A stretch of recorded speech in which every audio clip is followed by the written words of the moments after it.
When my son Brandon died, his wife Vanessa inherited the house and $80 million or so, she thought.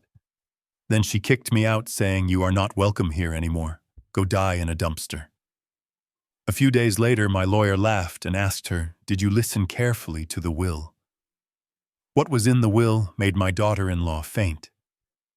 Before I continue this story, let me know where you are watching from in the comments below. Hit like and subscribe if you have ever had to stand up to family who underestimated your worth.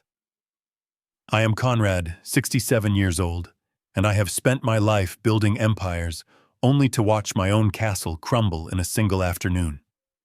The rain at the cemetery was not a drizzle. It was a deluge, as if the sky itself was trying to wash away the stain of what was happening. I stood over the open grave of my only son, Brandon. He was 40 years old. Too young. Too good for this world, and certainly too good for the woman standing next to me. Vanessa checked her phone. The screen of her device was the only light in the gloomy afternoon. She was not crying. She was scrolling. I could see the reflection of a social media feed in her designer sunglasses. She wore a black dress, but it was cut too low and hemmed too high for a funeral. It was a cocktail dress masquerading as mourning attire. "Can we wrap this up?" she whispered loud enough for the priest to pause his eulogy. "My heels are sinking into the mud, Conrad." I looked at her. I did not blink. This woman had been married to my son for 5 years. In those 5 years, she had spent more money than most people earn in a lifetime. Brandon had loved her with a blindness that terrified me. He saw a queen. I saw a parasite. "Have some respect, Vanessa," I said, my voice low. "This is your husband," was she replied, snapping her gum. "He is gone, Conrad. Standing here getting soaked is not going to bring him back. Besides, I have a meeting with the estate planner at 5. I need to make sure the assets are liquid." A hand landed on my shoulder. It was heavy and unwanted. I turned to see Jared. He was Brandon's personal trainer, or so he claimed. He was 28 years old, with muscles that came from a bottle and a smile that never reached his eyes. He was wearing a suit that was too tight, clearly intended to show off his physique rather than show respect for the dead. "You should listen to her, Conrad," Jared said, his tone mockingly gentle. "Vanessa is under a lot of stress. Grief hits everyone differently." "Grief does not look like checking Instagram," I said, shaking his hand off my shoulder. Vanessa laughed. It was a dry, hollow sound. "You are so old-fashioned, Conrad. That is why Brandon never listened to you. He knew you were a relic. Now, are you coming back to the house, or are you going to stand here and talk to the dirt all day?" "I am staying," I said. "I will find my own way back." "Suit yourself," she said. She turned on her heel, mud splattering the hem of her expensive dress. "Come on, Jared. Drive me." My hands are shaking too much to hold the wheel. I watched them walk away. They did not look back. Not once. They walked close together, too close for a widow and a family friend. I saw Jared place his hand on the small of her back as he opened the car door for her. It was a gesture of possession, not comfort. I turned back to the coffin. The workers were waiting respectfully at a distance. I nodded to them, giving permission to lower my boy into the cold earth. I stood there for another hour until the hole was filled and the rain had soaked through my coat to my skin. I did not feel the cold. I felt a fire burning in my chest, a fire that had been smoldering for years and was now ready to consume everything in its path. I whispered a promise to the wet earth. I promised Brandon that I would fix the mistake I made 10 years ago. I promised him that the vultures would not feed on his legacy. I hailed a taxi to get back to the estate. The driver, a man with kind eyes, looked at me in the rearview mirror. "Rough day, sir?" he asked. "The roughest," I said. He did not push. He just drove. We wound our way through the iron gates of the community, winding up the hill to the manor that I had bought 15 years ago. It was a sprawling estate overlooking the ocean, a place meant for grandchildren and barbecues and legacy. Now it looked like a fortress. I paid the driver and stepped out. The rain had stopped, leaving the air thick and humid. I walked up the stone path to the massive oak front doors. I reached for my keys, but then I stopped. I decided to use the keypad. I punched in the code, 1980, the year Brandon was born. The light on the pad turned red. A harsh electronic buzz rejected my entry. I frowned. I tried again. 1980. Red light. Denied. I tried a third time, thinking my old fingers were slippery from the rain. Denied. Conrad, a voice called out from above. I stepped back and looked up. Vanessa was standing on the master bedroom balcony. She held a glass of champagne in one hand. The funeral black was gone. She was wearing a silk robe that shimmered in the porch lights. "You are entering the wrong code," she said, taking a sip of her drink. "Open the door." "Vanessa," I said. "I am tired. I need to rest." "The code changed," she said casually, leaning over the railing. "It is a new era, Conrad. New owner, new code." "Stop playing games," I said, my patience fraying like an old rope. "I live here. This is my house." Was she corrected? It was your house. Then you gave it to Brandon. And now Brandon is dead. And I am his sole heir. That makes it my house. And I have decided that I do not want a roommate, especially not a sour old man who judges my every move. I stared at her, unable to comprehend the sheer audacity. "You cannot be serious. My things are in there. My medicine. The papers." "Oh, do not worry about that," she said. She waved her hand dismissively. "Jared." The front door opened, but I could not enter. Jared stood in the doorway, blocking the entrance like a bouncer at a cheap club. He was smirking. Beside him were two large suitcases. My suitcases. They were wet. They had been sitting in the foyer, but Jared shoved them forward with his foot, sending them tumbling down the stone steps. They landed in the mud at my feet with a sickening thud. One of the latches popped open, spilling my shirts and socks into the dirty puddle. "There you go," Jared said. "Packed everything myself, even your toothbrush. We are thorough." Vanessa laughed from the balcony.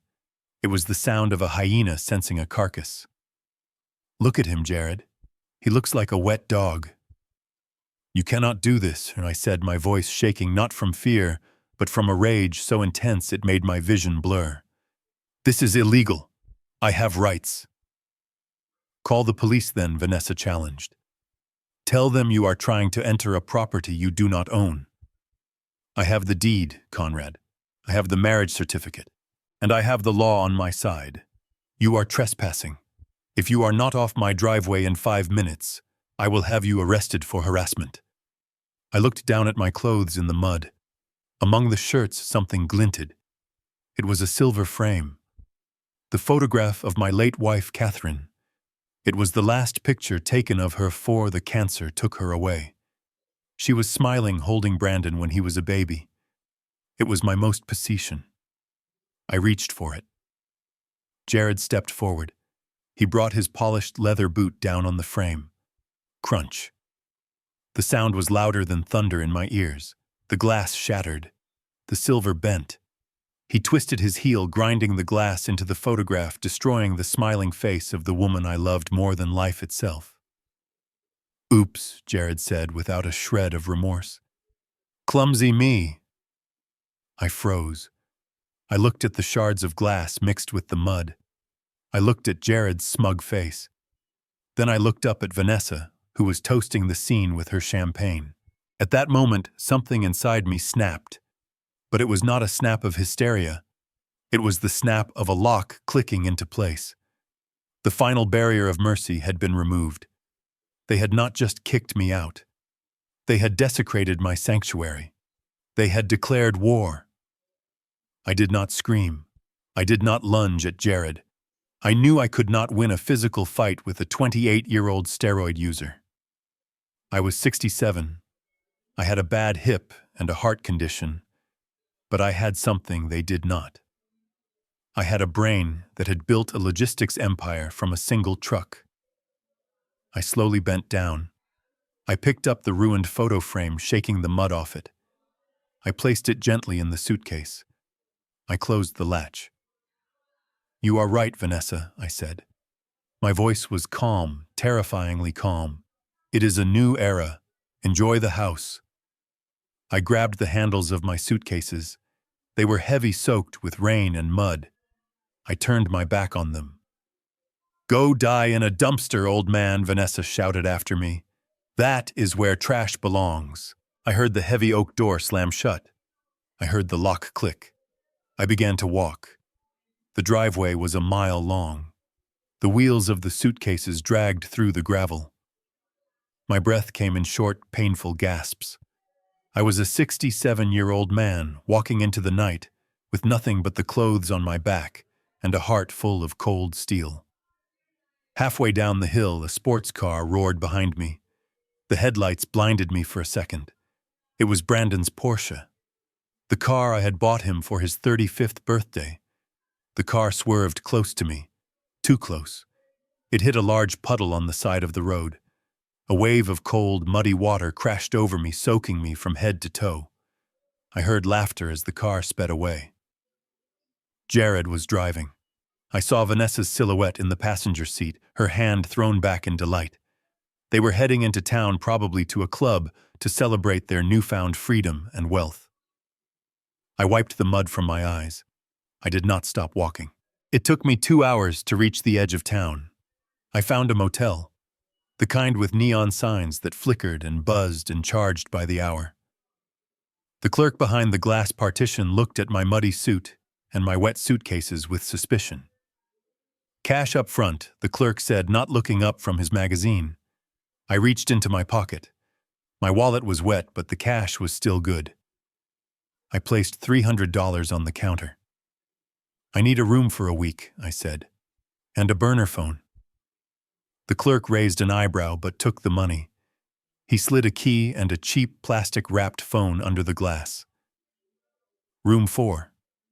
Don't make a mess." I dragged my luggage into the room. It smelled of stale smoke and lemon cleaner. The carpet was sticky. The wallpaper was peeling. It was a long way from the master suite of the manor. I sat on the edge of the sagging mattress. I did not unpack. I took the burner phone out of its plastic. I inserted the battery. It powered up with a cheerful little chime that sounded ridiculous in the gloomy room. I knew the number by heart. I did not need to look it up. It was a number I had not called in 10 years. A number reserved for the absolute worst-case scenario. I dialed. It rang once, twice. "Fairbanks Legal Services," a voice answered. It was crisp, professional, and familiar. "Hello, Arthur," I said. There was a silence on the other end. A long, pregnant pause. Then the tone of the voice changed. It dropped an octave, losing its professional detachment and gaining a note of genuine shock. "Conrad, is that you? I heard about Brandon. I am so sorry. I tried to reach you at the house, but the house is compromised." I cut him off. My voice was steady, devoid of the emotion that was tearing me apart inside. "Vanessa has initiated a hostile takeover. I have been evicted." "Jesus, Conrad," Arthur breathed. "I told you this might happen. I told you she was a viper when he married her. Where are you? I will send a car." "No," I said. "No cars? No paper trail? Not yet. She thinks I am a senile old man who is going to fade away into a nursing home. She thinks she has won. She thinks she has $80 million and the Hamptons estate." "She is wrong," Arthur said. "We both know she is wrong."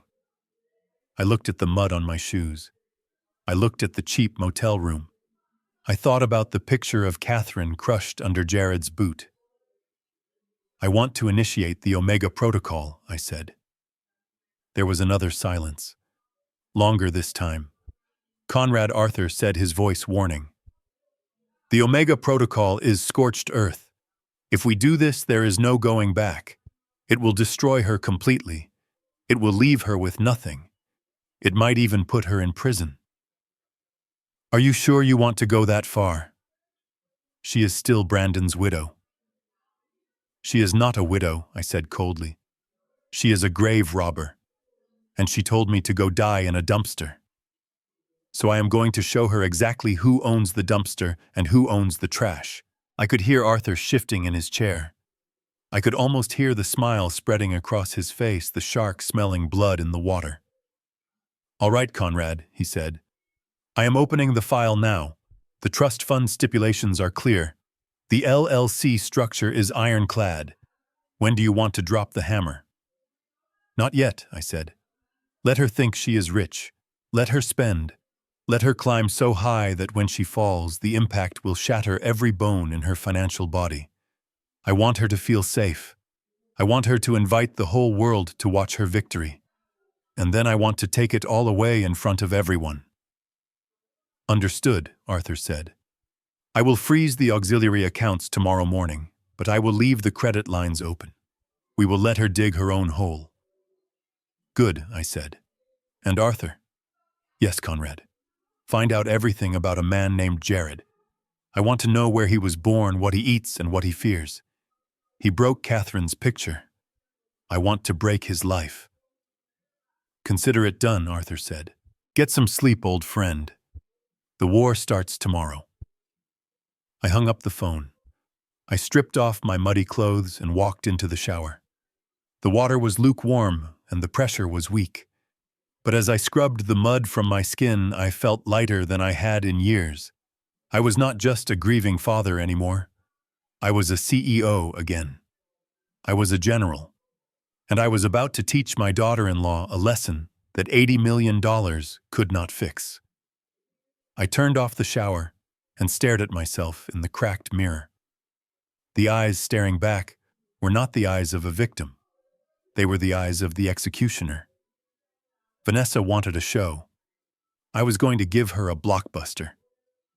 My burner phone buzzed against the cheap laminate table of the motel room. It was a vibration that rattled the plastic cup of lukewarm coffee I was nursing. I did not need to look at the screen to know what it was. It was the sound of a trap snapping shut. Across town in the glittering district of high-end retail, Vanessa was busy digging her own grave with a piece of plastic. I sat in the dim light of the motel and opened the banking app that Arthur had mirrored to my secure device. I watched the numbers roll in real time like a ticker tape of greed. $3,000 at a French lingerie boutique, $5,000 at a designer shoe store, $12,000 for handbags. I closed my eyes and pictured the scene. I knew exactly where she was. I knew the smell of the perfume pumped into the air of those boutiques and the hushed, reverent tones of the sales assistants. I could imagine Vanessa striding through the glass doors, not as a grieving widow, but as a conqueror claiming her spoils. In the flagship store of a luxury watchmaker on Fifth Avenue, the air conditioning was set to a crisp 68 degrees. Vanessa marched in with Jared trailing behind her like a loyal guard dog who had just been promised a steak. The store was empty, save for a young sales associate named Elena, who looked up with a polite, professional smile. "Good afternoon, Madame," Elena said, stepping out from behind the polished mahogany counter. "How may I assist you today?" Vanessa did not return the smile. She removed her sunglasses slowly, revealing eyes that were scanning the room with predatory assessment. She did not look at Elena. She looked through her. "I want to see the chronographs," Vanessa announced. "The gold ones. Not the stainless steel garbage you keep in the front case. Take me to the back room where you keep the real inventory." Elena blinked, her smile faltering for a fraction of a second. "Of course, Madame. Do you have an appointment with us?"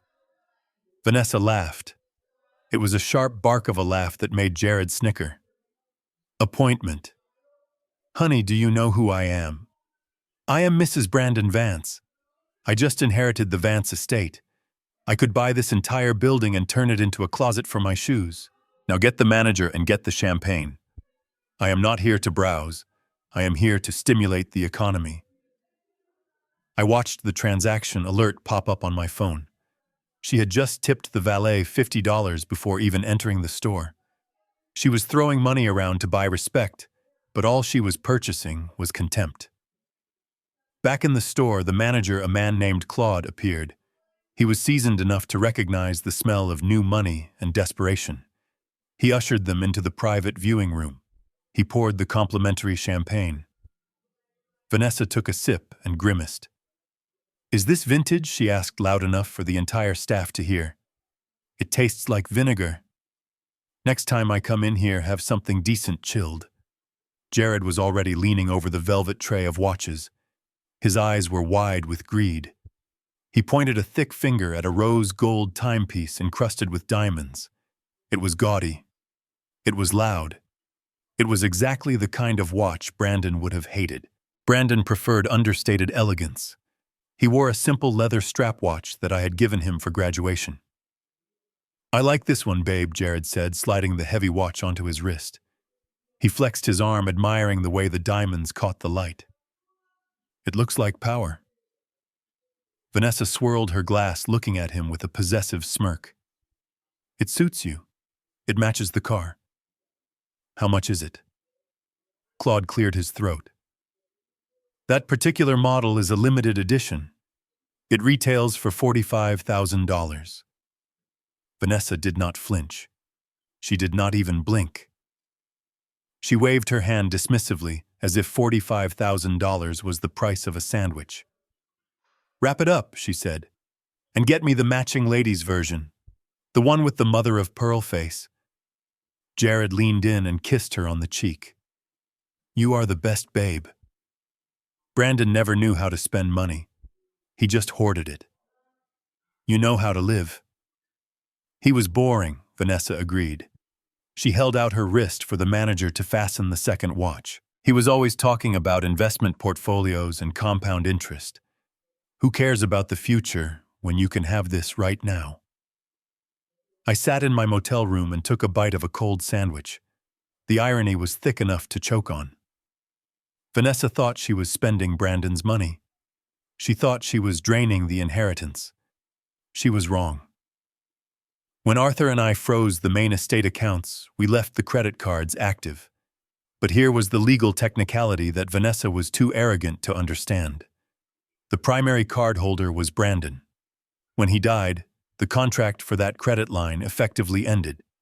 However, because Vanessa was an authorized user on the account, any charges made after the date of death would be flagged by the bank's fraud algorithm eventually. But Arthur had pulled a few strings to override the immediate freeze, allowing the charges to go through for a few days. But the debt would not belong to the estate. The estate was in probate and protected by the trust. The debt for unauthorized spending after death would fall legally and squarely on the person who swiped the card. Vanessa was not spending an inheritance. She was racking up personal debt at an interest rate of 24%. Every time that chip reader beeped, she was tightening a noose around her own neck. I checked the total. In one afternoon, she had spent $80,000. That was more than the average American family earned in a year. Back in the store, Vanessa pulled out the black card. It was heavy, made of anodized titanium. She held it between two manicured fingers like a weapon. "Put it all on this," she said, tossing the card onto the velvet tray. "And add a $5,000 tip for yourself, Claude. You were adequately tolerant of us today." Claude took the card with a bow.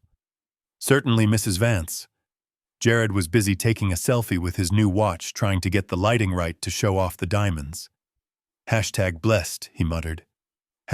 "New life." The machine whirred. For a second, there was a pause. In that pause, I could imagine Vanessa's heart skipping a beat. Deep down beneath the layers of arrogance, she had to be terrified. She had to know on some level that she was a fraud. But then the machine beeped. Approved.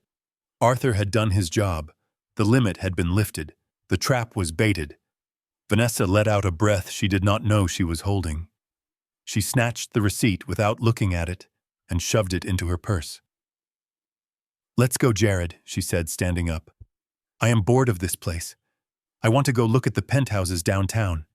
If I am going to be a multimillionaire, I cannot be living in that old mansion forever. It smells like old people." As they walked out of the store, the sales associate Elena held the door open for them. Vanessa did not say thank you. She did not acknowledge the girl's existence. She simply walked out into the sunshine, believing she was the queen of the world. I watched the total on my screen update. $87,000 and counting. I put down my sandwich. I was no longer hungry. I felt a cold, hard satisfaction settling in my gut. "You think you are winning, Vanessa," I whispered to the empty motel room. "You think this is freedom. But you are just running up a tab at a restaurant where you can never pay the bill." My phone buzzed again. A text message from Arthur. It read simply, "The bait is taken. The fish is on the line. Shall we reel her in or let her run a little longer?" I typed back a single word. Run. I wanted her to run until she was exhausted. I wanted her to feel the wind in her hair and the sun on her face. Because when I finally yanked that line, she was going to hit the wall so hard, she would wish she had never been born. I lay back on the lumpy motel pillow and closed my eyes. I could hear the traffic outside, the sirens and the honking horns. It was the sound of the city, the sound of life moving on. But in my mind, all I could hear was the beep of that credit card machine. Beep, beep, beep. Every beep was a nail in her coffin. And I was the one holding the hammer. The next morning, I stood outside the wrought iron gates of St. Jude's Academy. It was a place of privilege where tuitions cost more than the average household income, and the driveway was a parade of Range Rovers and Teslas.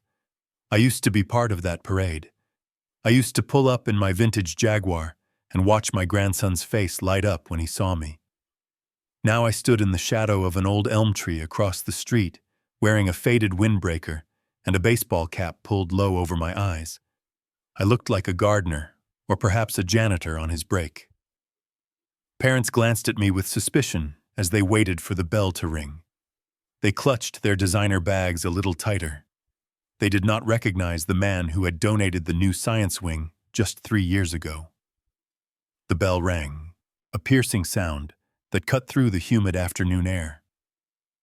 The heavy oak doors of the school burst open, and a flood of children in navy blue blazers poured out. They were laughing, shouting, trading Pokemon cards, and complaining about homework. It was a sea of innocence and entitlement. I scanned the crowd, my heart hammering against my ribs. I was looking for one face.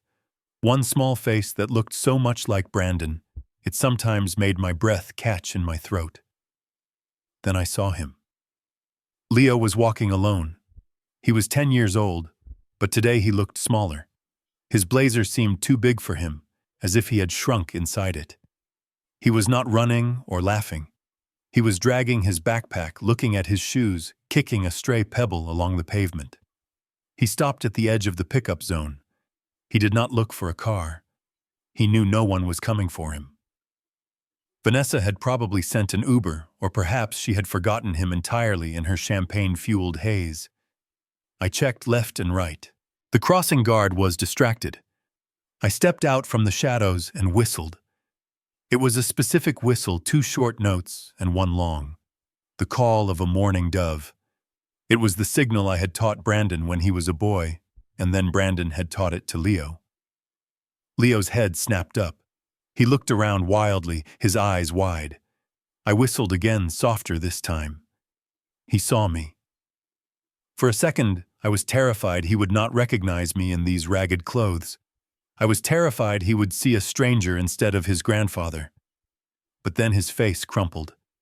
He dropped his backpack right there on the sidewalk and ran. He did not care about the cars. He did not care about the rules. He bolted across the street, dodging a slow-moving sedan, and threw himself into my arms.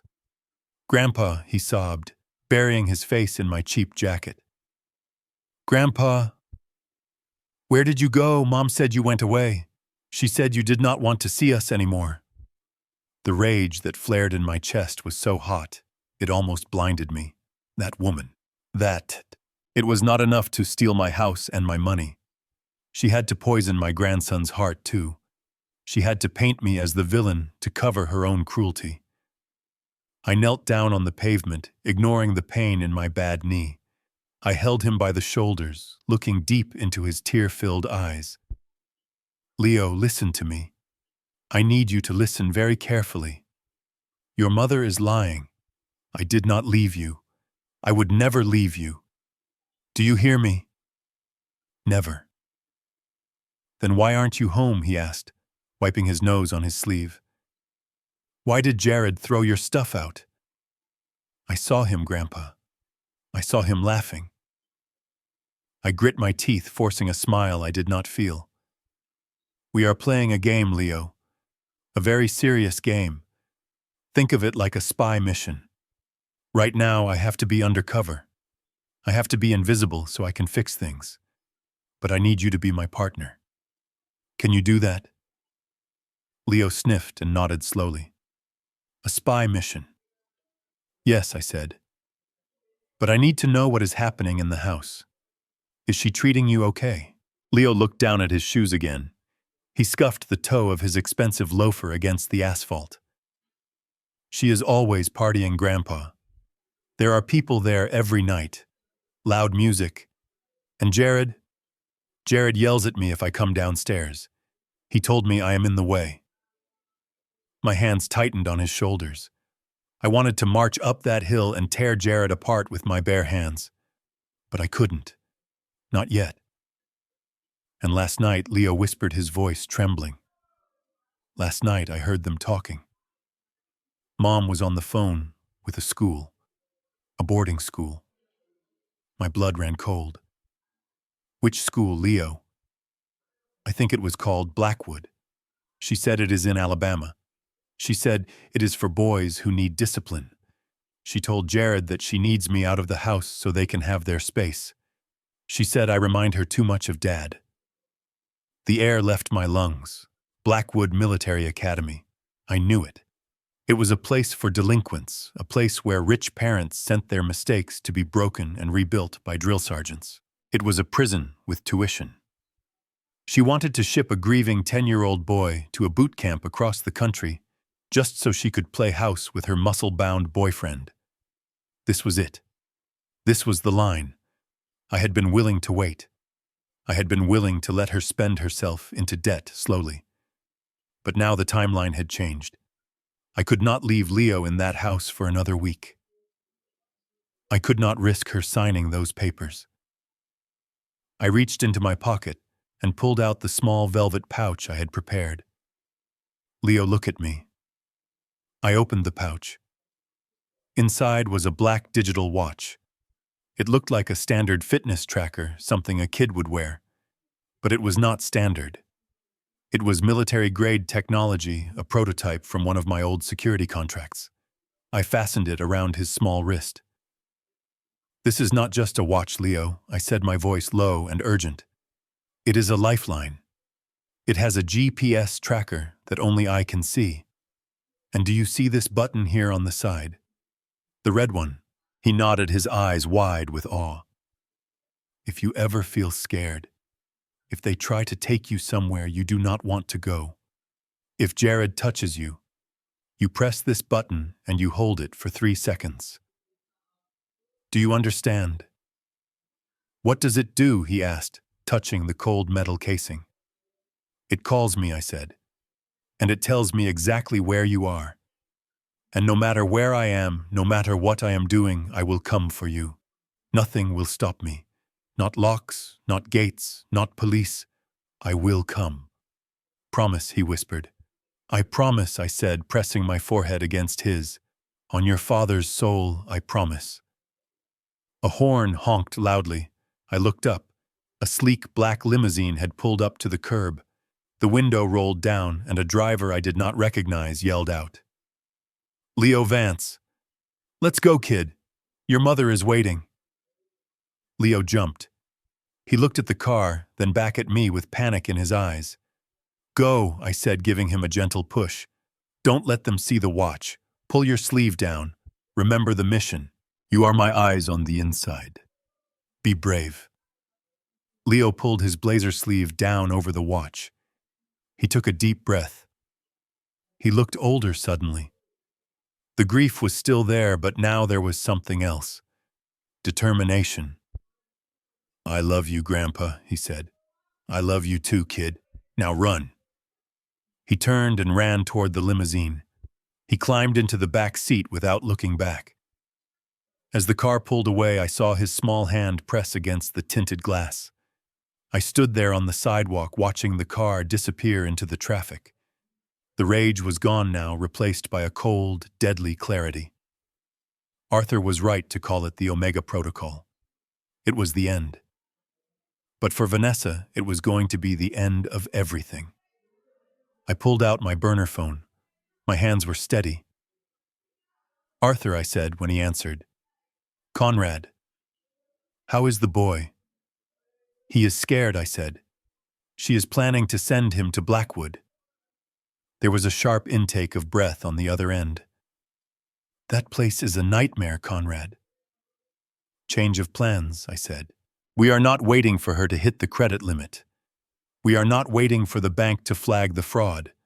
We are accelerating the timeline. What do you want to do? Arthur asked. Trigger the clause, I said. The morality clause in the trust. And call the private investigators. I want everything on Jared. I want to know if he has so much as an unpaid parking ticket. We are going to bury them, Arthur. And we are going to do it before she can sign those enrollment papers. Understood, Arthur said. I will start drafting the motions tonight. I hung up. The sun was setting, casting long shadows across the street. I was just an old man in a windbreaker standing alone on a street corner. But inside I was a fortress. I was a weapon.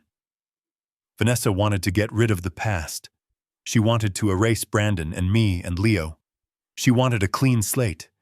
Well, I was about to give her a slate so clean, she would be scrubbing floors for the rest of her life. I turned and walked toward the bus stop.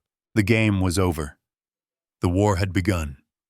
The notification light on my burner phone blinked, a single pulsating red eye in the darkness of the motel room. It was 8 in the evening. In the real world, people were eating dinner or putting their children to bed. But in the digital world, Vanessa was just waking up. I tapped the screen. The familiar interface of a live streaming platform loaded. The numbers in the corner skyrocketed instantly. 5,000 viewers. 10,000. 15,000. People love a tragedy, but they love a scandal even more. The video feed stabilized. There she was. Vanessa was sitting on the edge of the king-sized bed in the master suite. My master suite. The headboard behind her was hand-carved mahogany imported from Italy, a piece I had selected with Catherine 30 years ago. Now it served as the backdrop for a spectacle of narcissism. She was wearing white. It was a calculated choice. The grieving widow in angel's clothing. But the neckline was plunging, and her lips were painted a bright, aggressive red. A ring light reflected in her eyes, giving her a robotic, soulless gaze. "Hi, guys," she cooed, waving at the camera. Her voice was an octave higher than normal, a sickly sweet performance for the masses. "I just wanted to come on here and say thank you. Thank you for all the love and the support during this impossible time. Losing Brandon has been..." She paused. She looked down and dabbed at a dry eye with a tissue. She did not shed a tear. I knew she wouldn't. Vanessa did not waste hydration on sadness. It has been so hard, she continued, looking back up with practiced bravery. But I am trying to stay strong. For him. For his legacy. I took a sip of my cold coffee. Legacy. She dared to use that word. She did not know the meaning of it. To her, legacy was just a bank balance and a verified check mark next to her name. But you know, she said, her voice hardening slightly, there are always people who want to tear you down when you are shining. There are always haters, and sadly, some of those haters are family. The comments section scrolled by in a blur of emojis. Broken hearts, praying hands, fire symbols. Stay strong, queen.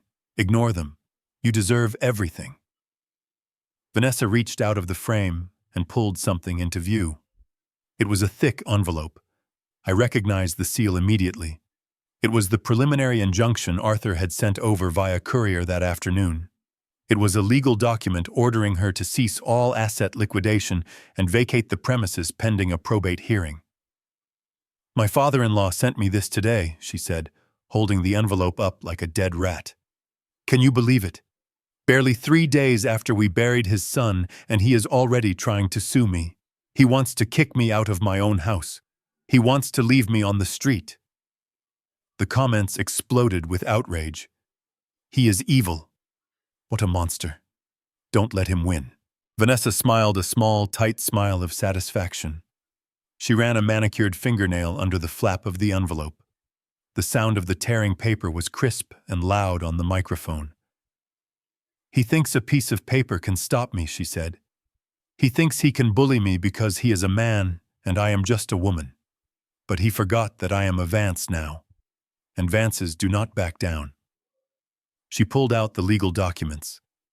They were thick, printed on heavy bond paper. I saw Arthur's signature at the bottom. It was a court order, a mandate from a judge. Ignoring it was risky. Destroying it publicly was suicide. But Vanessa did not care about laws. She only cared about likes. "This," she said, holding up the pages. "This is what I think of his threats." She ripped the papers in half. Then she ripped them again. And again. She threw the confetti of torn legal documents into the air, letting them rain down over her like snow. She laughed. It was that same hyena laugh I had heard in the driveway, but now it was amplified for 20,000 people. "This is my house," she declared, staring directly into the lens. "This is my money. This is my empire. Brandon left it to me because he knew I was the only one strong enough to run it. The old generation is done. They are obsolete. It is my turn now." Jared walked into the frame. He was shirtless, wearing only a towel and the diamond watch they had bought yesterday. He wrapped his arms around her from behind, kissing her neck. "Tell them, babe," he grunted. "We are the kings and queens of this city." "Who is that?" the comments asked. "Is that the gardener?" "He is hot." Vanessa giggled, leaning back into him. "This is my emotional support," she said with a wink. "We are grieving together." I watched the screen, my face expressionless. Most men in my position would be screaming. They would be throwing the phone against the wall. They would be typing furious comments in the chat, trying to defend their honor. But I did not type a single word. I simply pressed the record button on my other device. I recorded every second of it. I recorded the ripping of the court summons. I recorded the declaration of ownership over assets she did not legally possess. I recorded the presence of her lover in the marital bed 3 days after the funeral. In the state of New York, destroying a court order is considered contempt.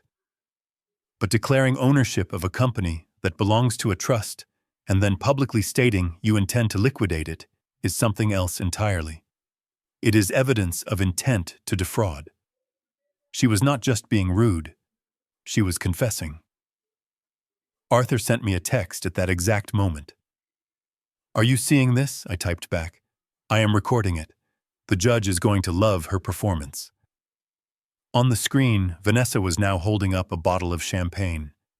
The expensive vintage from my cellar. A bottle I had been saving for Leo's 21st birthday. To the future, she toasted clinking glasses with Jared. To $80 million. And to getting rid of the dead weight. She took a long swallow. I zoomed in on the image. Behind her on the nightstand, I saw something that made my blood freeze for a second, before boiling over. It was Brandon's urn, the urn containing his ashes. She had placed it next to an ashtray. She was using the lid of the urn to hold her car keys. The disrespect was absolute. It was total.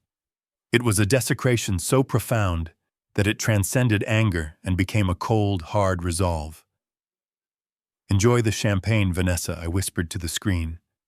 "Drink every drop, because it is the last taste of luxury you will ever have." I stopped the recording. I saved the file. I uploaded it to the secure cloud server where Arthur was building the case. The live stream was still going. She was now giving a tour of her closet, showing off the new bags she had bought with the credit card. She was spinning around, asking her followers which one she should wear to the club tonight. I turned off the phone. The room went dark again. She had called me dead weight. She had called me obsolete. She thought because I was old, I was weak. She thought because I was silent, I was defeated. But she forgot one thing. The old generation built the world she was living in. We poured the foundation. We wired the electricity. We wrote the laws. And we knew where the kill switch was. I lay down on the hard motel bed. I did not sleep. I stared at the ceiling, counting the cracks in the plaster. Tomorrow, the bank accounts would start to dry up. Tomorrow, the utilities would be cut. Tomorrow, the reality of the world would crash into her fantasy. But tonight, I let her have her moment. I let her play queen in a castle made of sand. Because the tide was coming in, and I was the ocean. The marble floors of the First Sovereign Bank were polished to such a high sheen that they reflected the faces of the people walking on them. Usually those faces were calm, composed, and radiated the quiet confidence of old money. But today, the reflection was distorted by a mask of pure, unadulterated greed. I sat in my motel room watching the security feed on my laptop. I had access to the bank's internal cameras, not because I was a hacker, but because I had built that bank. 30 years ago, I sat on the board of directors. I approved the loan for the very building Vanessa was currently storming into. She wore huge sunglasses indoors, a cliché of the rich and famous that she had adopted with embarrassing enthusiasm. Jared trailed behind her wearing a tank top that exposed his tribal tattoos. In a hushed sanctuary of high finance where suits cost more than cars, he looked like a bouncer who had gotten lost on his way to the gym. They bypassed the line of regular customers. Of course they did. Vanessa marched straight to the glass-walled office at the back. The plaque on the door read Senior Director of Private Wealth. Inside, sitting behind a desk made of reclaimed walnut, was Mr. Sterling. Sterling was a man of few words and even fewer smiles. He was also the godfather of my late son, Brandon. He had held Brandon at his christening. He had cried at his funeral, and now he was about to act in the greatest performance of his life. Vanessa threw her purse onto Sterling's desk, knocking over a small framed photo of his grandchildren. She did not apologize. "I want $5 million, she announced, in cash, or a cashier's check. I do not care. Just make it happen. I am buying a yacht this afternoon, and the broker does not take American Express." Sterling slowly picked up the photo frame. He dusted it off with his thumb and placed it back in its precise position. Then he folded his hands on the desk and looked at her over the rim of his spectacles. "Good afternoon, Mrs. Vance," he said, his voice as dry as parchment. "I offer my condolences again on your loss. It has only been 3 days." Yeah, thanks." Vanessa waved her hand, dismissing his sympathy like a bad waiter. "We are grieving in our own way. Retail therapy, you know. Now about the money. The Sea Ray 650 is waiting. Jared here needs to be on the water by sunset." Jared leaned against the doorframe, flexing his biceps. "It is for her mental health, man. The ocean heals." Sterling tapped a few keys on his computer. He frowned. "Mrs. Vance, I am afraid a withdrawal of that magnitude is impossible at this moment." Vanessa's jaw dropped. The veins in her neck bulged. "What do you mean, impossible? My husband had $80 million in this bank. I saw the statements. I am his wife. It is my money." Sterling turned the monitor slightly so she could not see it. He was not looking at a bank account. He was looking at a solitaire game. But he played the part perfectly. The assets are currently undergoing a probate audit, he explained calmly. As you know, when a primary account holder passes away, the federal government requires a temporary freeze to assess estate taxes and potential liens. The $80 million is there. Mrs. Vance, but it is locked in the vault, so to speak. It could take months to unseal. Months, Vanessa shrieked. Her voice cracked, echoing through the quiet bank lobby outside. I cannot wait months. I am a Vance. I have a lifestyle to maintain. Do you know who I am? I will have your job. I will move every cent to the Cayman Islands. I watched closely. This was the pivot point. If Sterling pushed too hard, she might actually call a lawyer a real one, not the strip mall ambulance chaser she usually used. She needed to feel like she was winning while she was actually losing. Sterling sighed. He took off his glasses and rubbed the bridge of his nose, feigning defeat. Please lower your voice, Mrs. Vance. We value your patronage. Perhaps there is a workaround. Vanessa stopped screaming. Her eyes narrowed. What kind of workaround? Sterling reached into his drawer and pulled out a thick document bound in blue leather. Since you are a valued client and the widow of a significant depositor, we can offer you a private client bridge loan. Essentially, we open a temporary line of credit for you. It allows you to spend against the future value of the inheritance. Vanessa's eyes lit up. So I can get the boat. Yes, Sterling said, sliding the document across the desk. You can access up to $10 million immediately. However, because the main estate is frozen, this credit line must be opened in your name personally. It is a formality, really. Just a way for the bank to ensure the loan until the probate court releases the main funds. Once the estate clears, the bank will automatically pay off this loan with Brandon's money. He lied so smoothly, I almost applauded. The truth was legally terrifying. By signing that document, Vanessa was not borrowing against the estate. The estate was in an irrevocable trust that she had no claim to. She was taking out a personal loan, a loan with a variable interest rate of 18%. And since the estate would never pay it off, because she was not the beneficiary, she would be personally liable for every single penny. She was not buying a yacht with Brandon's money. She was buying a $5 million anchor to tie around her own neck. Where do I sign? She asked, grabbing a gold pen from the holder. Jared leaned over her shoulder, whispering in her ear. Ask for more, babe. Ask for 10. We could get the helicopter, too. Vanessa giggled. You are bad. I love it. Mr. Sterling, make it 10 million, just in case. Sterling nodded solemnly. As you wish. He printed a new page. He highlighted a paragraph at the bottom. A paragraph that clearly stated in fine print, asterisk, the signatory acknowledges full personal liability for all debts incurred and waives any right to claim against the primary estate if probate rules against the borrower. It was a death sentence in legalese. Read this section carefully, please, Sterling said, knowing full well she wouldn't. Vanessa barely glanced at it. She was too busy thinking about the champagne she would pop on the deck of her new toy. She scrawled her signature with a flourish. Vanessa Vance, she said proudly. The new matriarch. Sterling took the document back. He stamped it.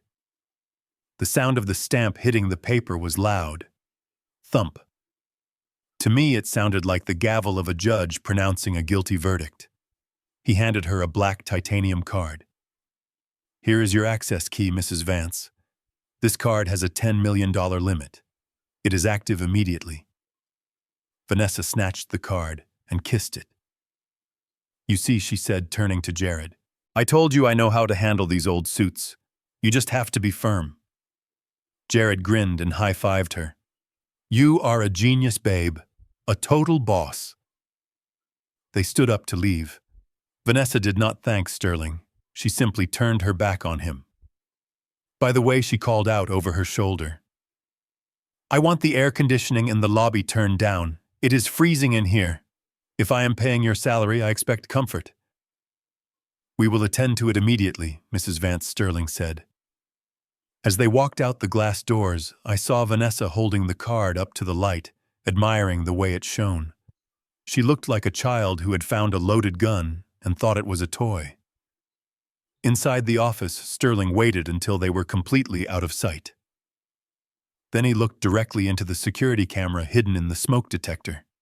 He winked. I sat back in my chair and let out a long breath. My heart was pounding not with fear, but with adrenaline. She had done it. She had just signed away her future. If she had simply read the will. If she had simply treated me with a shred of human decency. If she had just waited. She might have walked away with a comfortable settlement. I would have taken care of her despite everything because she was Brandon's wife. But greed is a blinder. It narrows your vision until all you can see is what you want, and you become blind to the cliff you are walking toward. I picked up my phone and texted Sterling. Well played, old friend. Initiate Phase 3. Phase 3 was the physical dismantling. She had the debt. Now she needed to lose the comfort. I looked at the time. It was 4 p.m. The yacht broker would take her money. She would sign the contract for the boat. She would probably take it out for a sunset cruise. But when she came back to the mansion tonight, she would find that the world was a very different place. I stood up and walked to the window of the motel. The sun was setting, painting the sky in shades of bruised purple and angry orange. Enjoy the sunset. Vanessa, I said softly, because tomorrow the storm hits. I packed my laptop. I needed to move. I needed to be closer to the house for the next part. I wanted to see the lights go out. Literally. Because when you owe the bank $10 million and you have no income and no assets, the bank stops being your friend very quickly. And when the power company realizes that the owner of the house is dead and the bills are unpaid, they do not care about your social media following. The trap was set.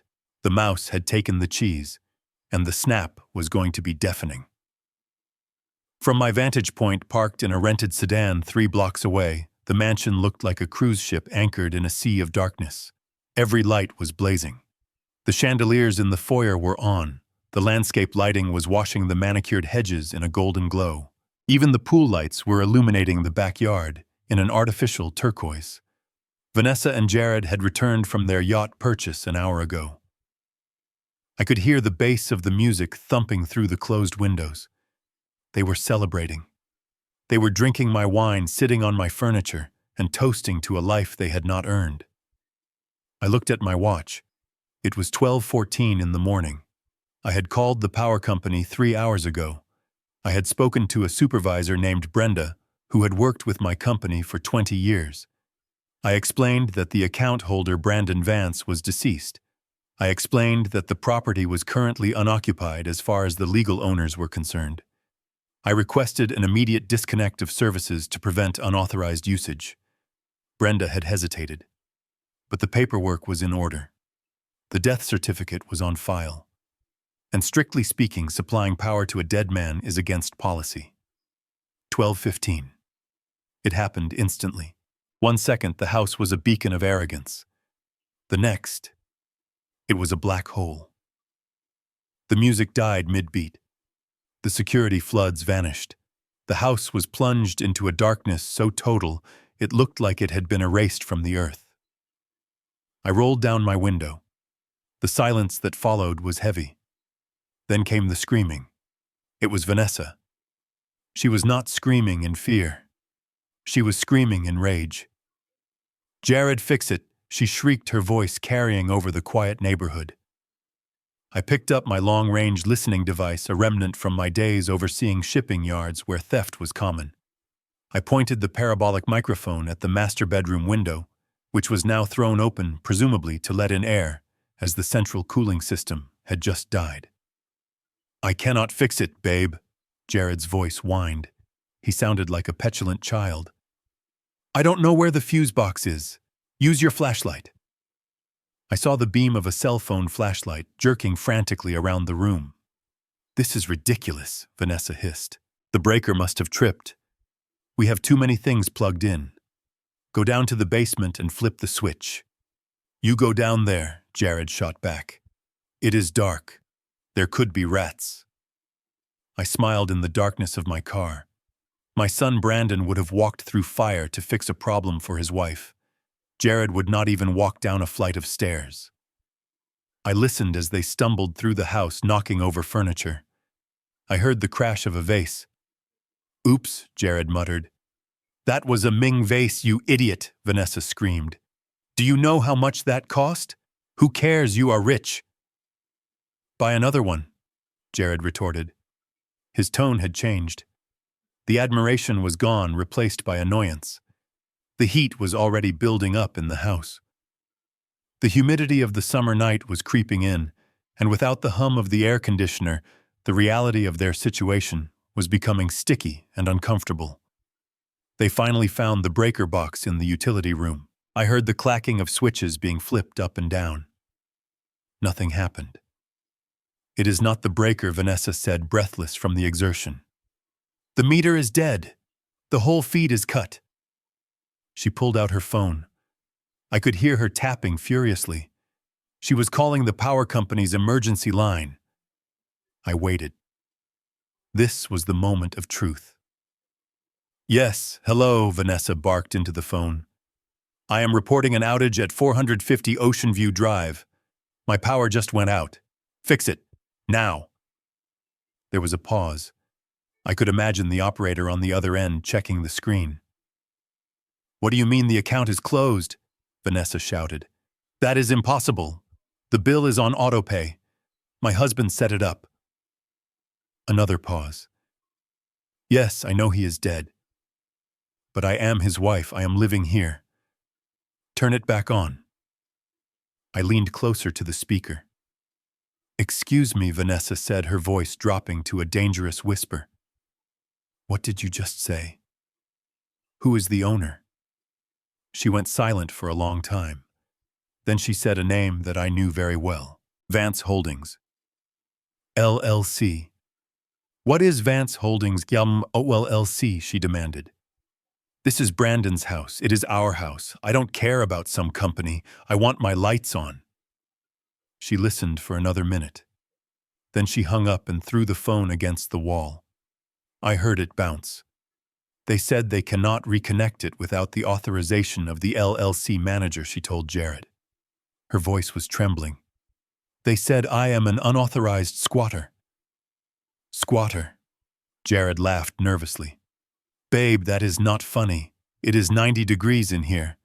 I am sweating. Shut up, Jared, Vanessa snapped. Let me think.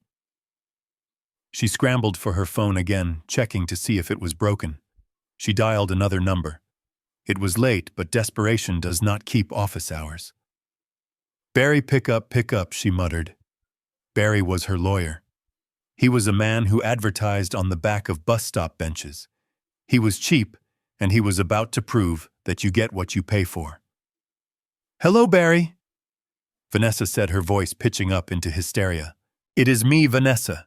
You have to help me. The power is out. They said the house belongs to a company called Vance Holdings. What does that mean?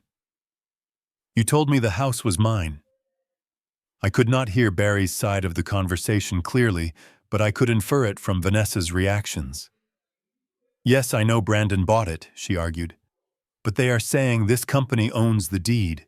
Is that bad? She paced back and forth, the flashlight beam dancing wildly on the ceiling. Well, fix it, she screamed. Sue them. I don't care if it takes a week. I need power tonight. My food is going to spoil. My caviar is in that fridge, Barry. She stopped pacing. She listened intently. Wait, she said slowly. If the house is owned by an LLC, then do I own the LLC? Barry must have given her the answer she did not want to hear. The manager, she whispered. Who is the manager? She went quiet. The silence stretched out. Oh, she said. It was a small sound, a sound of a balloon deflating. She hung up the phone without saying goodbye. What did he say? Jared asked. He was sitting on the stairs, shining his light on his own face, checking for sweat. He said, Vanessa started, her voice hollow. He said that rich people often put houses in companies to avoid taxes. He said that usually the wife inherits the company. Usually, Jared said. So what is the problem? The problem, Vanessa said, is that he cannot find the paperwork for the company. He said if Brandon did not list me as a member of the LLC, then I don't own the company. And if I don't own the company, I don't own the house. Jared stood up. Whoa, wait a minute. You told me this was a done deal. You told me we were set for life. I just quit my job at the gym, Vanessa. I told my boss to go to hell because I was going to be a millionaire. You are still going to be a millionaire, Vanessa insisted, but her voice lacked conviction. It is just a mix-up. I have the $10 million credit line. We can just go to a hotel. A hotel, Jared scoffed. We have a yacht, Vanessa. Or at least we paid for one. Why are we sitting here in the dark like losers?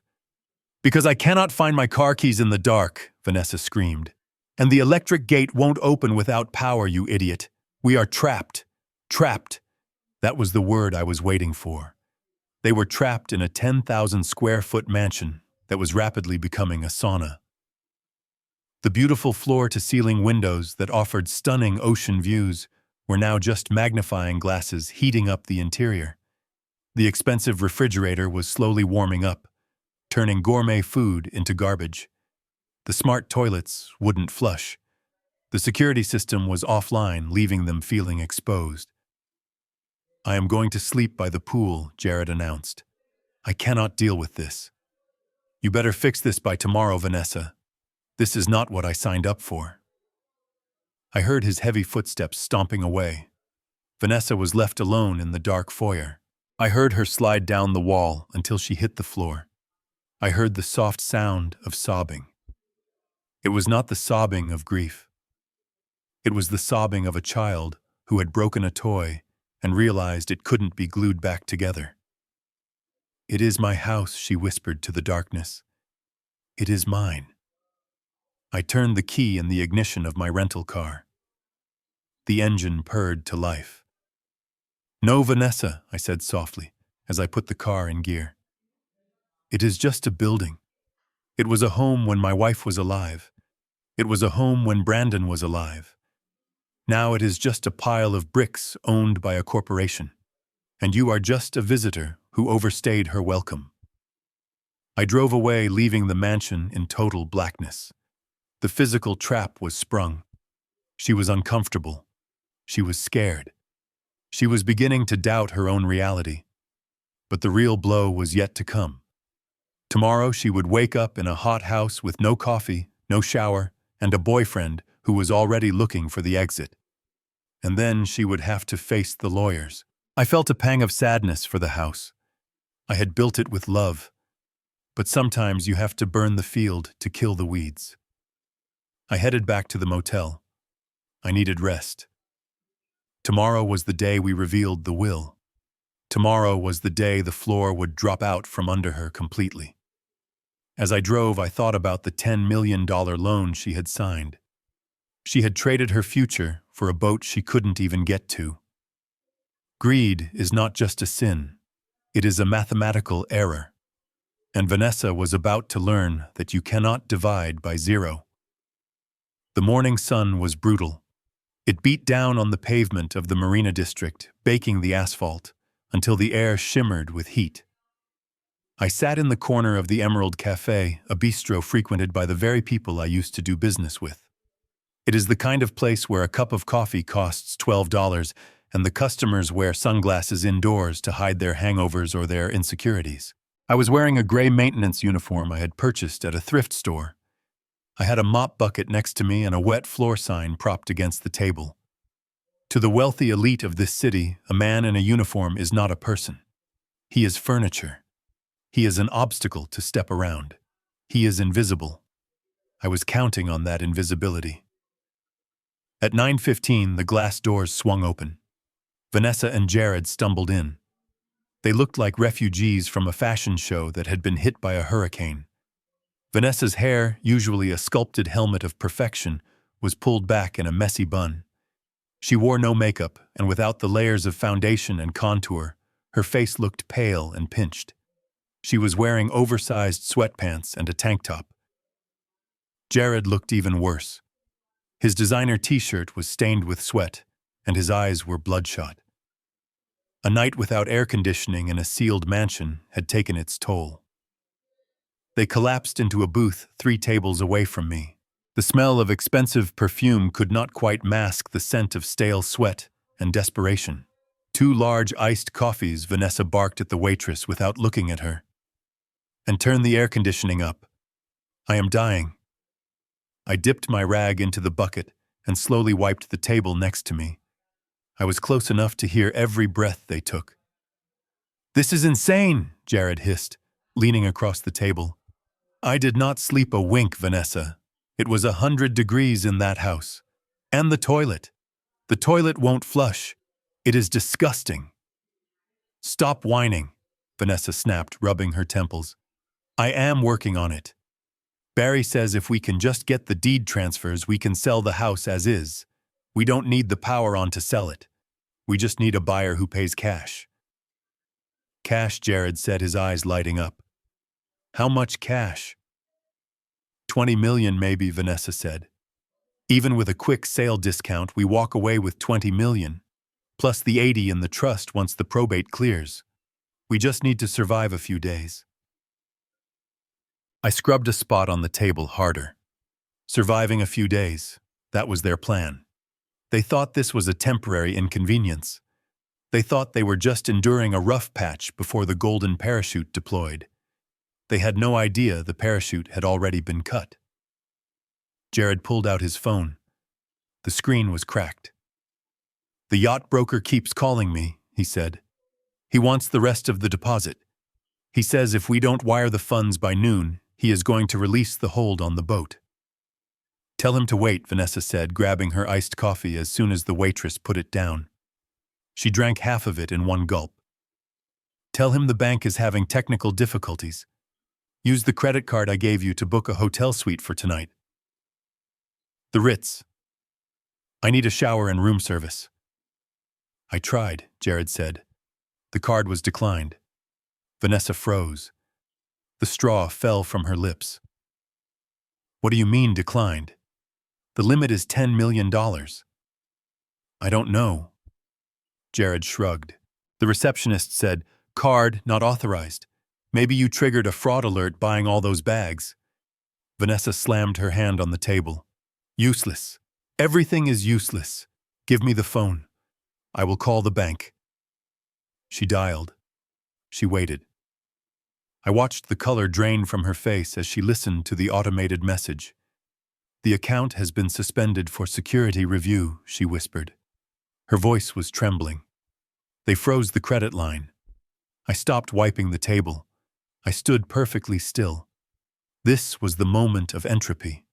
The moment when the system begins to collapse into chaos. "What do we do now?" Jared asked.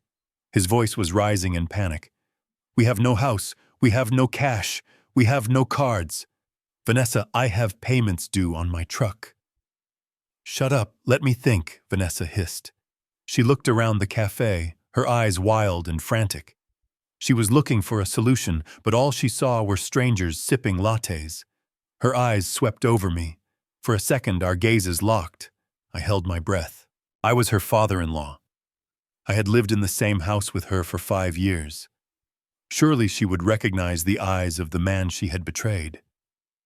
But she didn't. She looked right through me. To her, I was just an old janitor with a bucket. I was part of the scenery. Her narcissism was so absolute that it blinded her to reality. She could only see people who could give her something, or people who could take something away. She did not think an old man in a gray uniform could do either. She looked away. "We go to the lawyer," she decided, standing up abruptly. "We go to Barry's office and we make him file an emergency motion. We forced the bank to unlock the funds. We are Vance's, damn it. We don't get declined. She threw a crumpled $10 bill onto the table for the coffees. It was probably the last piece of physical cash she had in her purse. Let's go, she commanded. Jared followed her, grabbing a croissant from the display case on his way out, without paying. I watched them leave. I watched them climb into Brandon's Porsche, which was parked illegally in a handicap spot outside. As soon as the engine roared to life, I reached into the pocket of my uniform and pulled out my phone. I dialed Arthur Fairbanks. He answered on the first ring. Report, he said. They are breaking Conrad, I said calmly. The credit line is dead. The house is uninhabitable. They are desperate. She is heading to her lawyer to try and force a sale. Perfect, Arthur said. She is playing right into the timeline. I walked over to their table. I picked up the crumpled $10 bill. I smoothed it out on the table. It was a small victory, but it felt significant. It is time, Arthur, I said. Call her. Tell her we are ready to read the will. Tell her we found a codicil. Tell her whatever you need to tell her to get her into your conference room at 2 o'clock. And Conrad, Arthur asked, should I have security on standby? No, I said. I want her to feel safe. I want her to think she has won. When she walks into that room, let her believe she is about to be crowned queen. I hung up the phone. I picked up my bucket. I walked out of the cafe and into the heat. The sun felt good on my face. It felt like a spotlight clearing the stage for the final act. Vanessa wanted to be a Vance.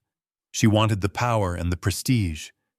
But she forgot that the Vance motto was not about spending money. It was about earning it. And she was about to earn exactly what she deserved. I walked to my rental car and opened the trunk. Inside, hanging in a plastic garment bag, was my best suit. The charcoal gray Italian wool. The suit I wore to board meetings. The suit I wore when I acquired companies and dismantled competitors. I stripped off the janitor's uniform right there in the parking lot. I put on the white crisp shirt. I tied the silk tie. I slipped into the jacket. The old man who scrubbed tables was gone. Conrad Vance, the CEO, was back. I checked my reflection in the side mirror. My eyes were cold. My jaw was set. I am coming for you, Vanessa, I whispered. I got into the car and drove toward the financial district. The trap was open. The bait was set. And the wolf was at the door. The air conditioning in the waiting room of Fairbanks and Associates was set to a crisp 65 degrees. It was the kind of artificial cold that smelled of money and old leather. I sat in the corner chair furthest from the receptionist's desk, wearing the same mud-stained flannel shirt and khaki pants I had worn the night I was evicted. I had deliberately chosen not to wear the suit I had prepared in the car. I wanted her to see the old man. I wanted her to see the victim one last time. I wanted her to look at me and see nothing but a broken retiree begging for scraps, because that would make her fall so much harder. The elevator doors at the end of the hall dinged softly. It was a polite sound, but what stepped out was anything but polite. Vanessa stormed into the lobby. She was trying to project power, but the cracks were showing. Her hair was pulled back too tight, pulling at the skin around her eyes, giving her a manic, desperate look. She was wearing a designer dress, but I noticed a small stain on the hem and wrinkles that suggested she had slept in it. Jared trailed behind her, carrying her purse like a servant. He looked exhausted. The lack of sleep and the stress of the frozen bank accounts had drained the arrogance right out of him. He was no longer the strutting peacock who had crushed my wife's picture. He was just a tired young man realizing he was in over his head. Vanessa marched up to the receptionist. "I am here to see Arthur Fairbanks," she announced loud enough for the entire floor to hear.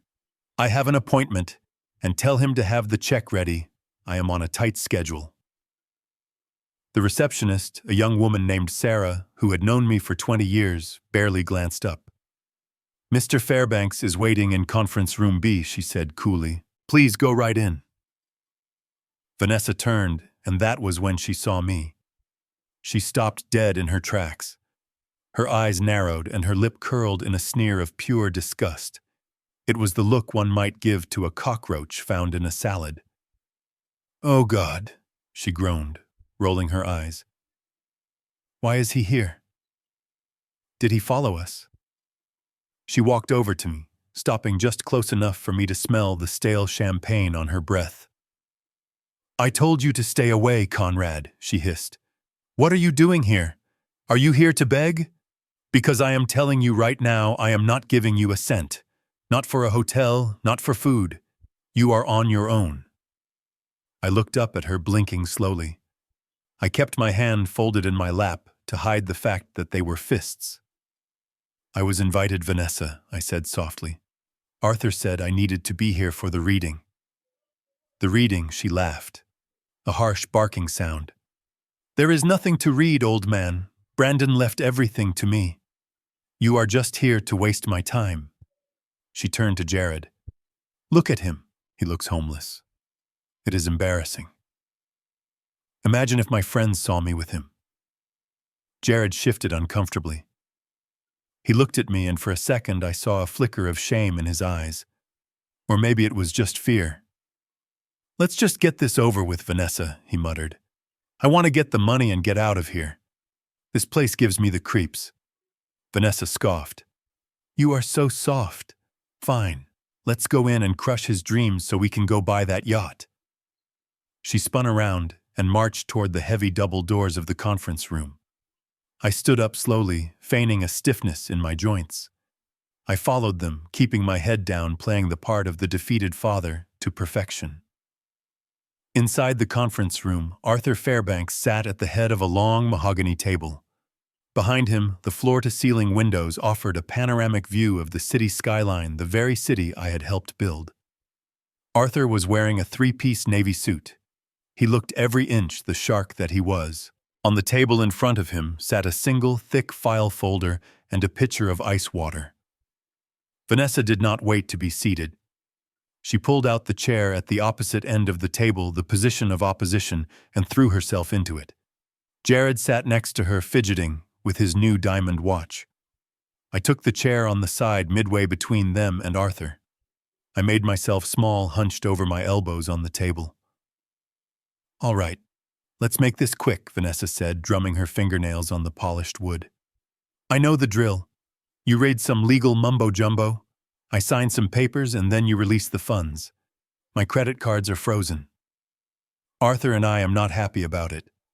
I expect that fixed within the hour. Arthur did not speak immediately. He took a sip of water. He adjusted his cufflinks. He looked at Vanessa with a gaze that was clinically detached. Good afternoon, Mrs. Vance Arthur, said his voice smooth and deep. I trust you are finding the accommodations at the estate comfortable. Vanessa flinched. She knew he knew. The power is out, she snapped. Some clerical error. That is why I need the money now. I need to fire the incompetent power company and hire a private generator service. Just give me the check. Arthur smiled. It was a thin, razor-sharp smile. We will get to the disbursement of funds in a moment, he said. But first, as per state law and the bylaws of the Vance Family Trust, we must formally read the last will and testament of Brandon Vance as well as the governing statutes of the estate. He opened the folder. Vanessa sighed loudly, throwing her head back. Oh my God, this is torture. Just read it. Skip to the part where I get the 80 million. I watched her. I memorized this moment. The way she sat there, so entitled, so sure of her victory. She really believed that the world worked this way. She believed that because she was beautiful and loud, she deserved to own the earth. She did not look at me.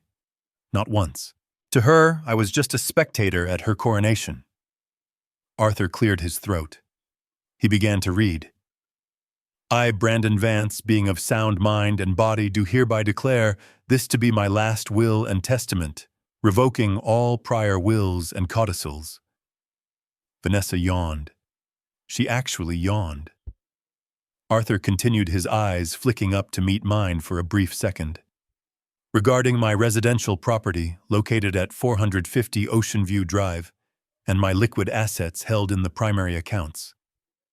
Here we go, Vanessa whispered to Jared, nudging him. Payday, baby.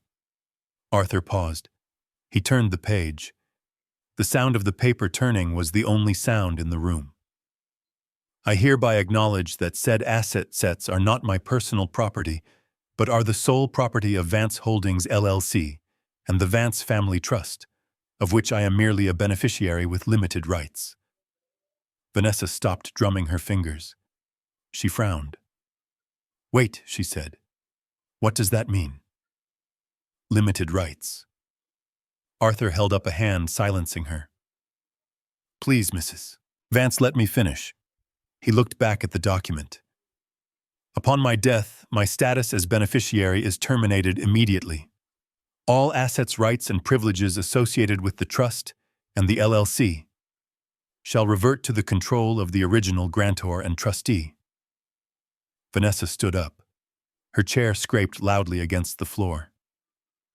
What the hell are you talking about? She demanded, her voice rising to a shriek. Who is the grantor? Brandon was the owner. He told me he was the owner.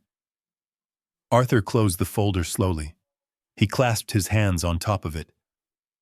Brandon was a generous man, Arthur said, but he was not a foolish one.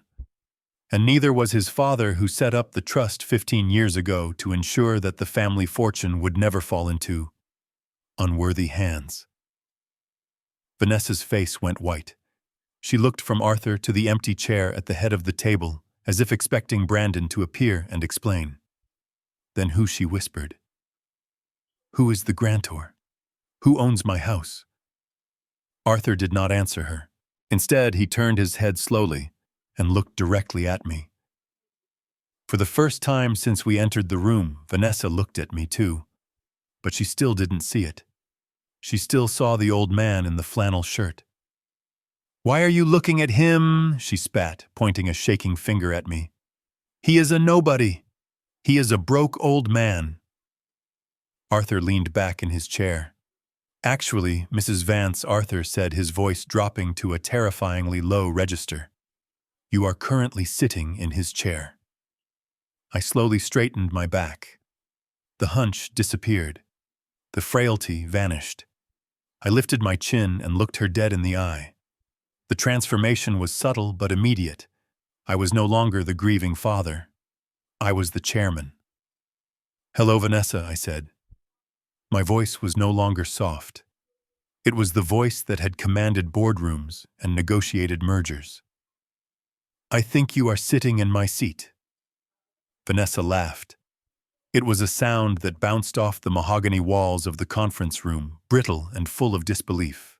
She looked at me sitting there in my stained flannel shirt, and she looked at Arthur in his three-piece suit, and she shook her head as if we were telling a bad joke. You are insane, she said, wiping a tear of mirth from her eye. You are actually senile. I am sitting in your chair. Conrad, look at you. You look like you just crawled out of a storm drain. You do not own a chair in this office. You probably do not even own the shoes on your feet. She turned to Arthur, her expression hardening. Enough of this theater, Arthur. I know you and Conrad are old friends. I know you want to protect his feelings. But business is business. Brandon is dead. I am his wife. The law is clear. Spouses inherit everything. Now stop letting this old man fantasize and cut the check. Arthur did not blink. He did not look at her with anger. He looked at her with pity. It was the kind of pity a butcher feels for a cow that does not know it is already in the slaughterhouse. Mrs. Vance, Arthur said, his voice calm and terrifyingly steady. You are referring to the laws of intestacy. Those laws apply when a person dies without a will or without an estate plan. But as I tried to explain, Brandon did not die without a plan. He died part of a system designed specifically to prevent exactly what you are trying to do. He slid the thick document across the table. It spun slowly on the polished wood, coming to a stop directly in front of her. The title page was embossed in gold. The Vance Family Irrevocable Trust. Vanessa looked at it without touching it. "What is this?" she demanded. "It is the reason you are not a millionaire," Arthur said. He opened a second folder. "Let me explain the structure to you in terms you can understand." Arthur continued. 15 years ago, long before Brandon met you, Conrad Vance created this trust. He transferred the ownership of his company, his patent portfolio, and his real estate holdings into it. So what? Vanessa snapped. "Brandon was the beneficiary. He told me. He said he lived off the trust." Arthur nodded. "Correct. Brandon was a beneficiary, not the owner. There is a massive legal difference, Mrs. Vance. Think of the trust as a water tank.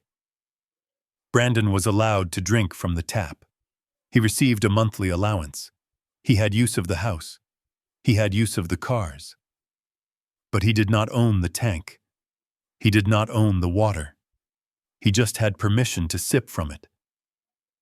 Jared leaned forward, his brow furrowed in confusion. "Wait," Jared said. "So who owns the tank?" Arthur pointed a manicured finger at me. "The grantor owns the tank," he said. "And upon the death of a beneficiary, the permission to drink from the tap expires immediately. It does not pass to the widow. It does not pass to the girlfriend. It reverts entirely to the control of the grantor." Vanessa grabbed the document. Her hands were shaking so hard the paper rattled. She flipped through the pages, her eyes scanning frantically for a loophole, for a number, for anything that looked like a dollar sign. "This is a lie," she screamed. "This is a forgery. Brandon told me he was worth $80 million. He showed me the statements." Arthur reached into his briefcase and pulled out a bank statement. "He showed you this statement," Arthur said. "Look closely at the account name, Mrs. Vance." Vanessa snatched it. She read the top line. "Vance Family Trust, FBO Brandon Vance." FBO, Arthur repeated. "It stands for benefit of. It means the money was held for him, but it was never his. He could not spend the principal. He could not give it away. And he certainly could not leave it to his wife in a will. You cannot give away what you do not own." Vanessa dropped the paper. It fluttered to the floor, landing next to my muddy boots. She looked at me. The arrogance was beginning to crack. The reality was starting to seep in like cold water into a sinking ship. "But the house," she whispered. "The house is real. We lived there. We renovated the kitchen. I picked out the curtains." Arthur turned to page 42 of the document. "The property at 450 Ocean View Drive is owned by Vance Holdings, LLC." Arthur read. Brandon Vance was listed as the managing tenant. He had a lease agreement. A lifetime lease. He paused for effect. "The term of the lease is defined as the natural life of the tenant," Arthur said. When Brandon's heart stopped beating, the lease ended. "Technically, Mrs. Vance, from the moment of his death, you have been trespassing on corporate property." "Trespassing," Vanessa choked out. "Correct," Arthur said. "And since you are not an employee of Vance Holdings, and you are not a member of the trust, you have no right to reside there. The company has the right to evict you immediately, which is why the power was cut. The company does not pay utilities for squatters." The room went silent. The only sound was the hum of the air conditioner. Vanessa sat back in her chair. She looked like she had been punched in the stomach. She looked at Jared, hoping for him to fix it, to say something to beat up the lawyer. But Jared was staring at the table, his face pale. He was doing the math. No house, no 80 million, and a $10 million debt on a credit card. "So I get nothing," Vanessa whispered. Her voice was small, broken. 5 years. I gave him 5 years of my life. I put up with his boring stories. I put up with his family. And I get nothing. Arthur adjusted his glasses. Well, not exactly nothing, he said. Vanessa's head snapped up. Hope flared in her eyes. A desperate, hungry hope. There is a clause, Arthur said. Clause 12, Section C. The spousal support stipulation. I saw her shoulders relax. I saw the greed return instantly. I knew it, she breathed. I knew Brandon wouldn't leave me high and dry. How much is it? 5 million. 10. Arthur looked at me. I nodded.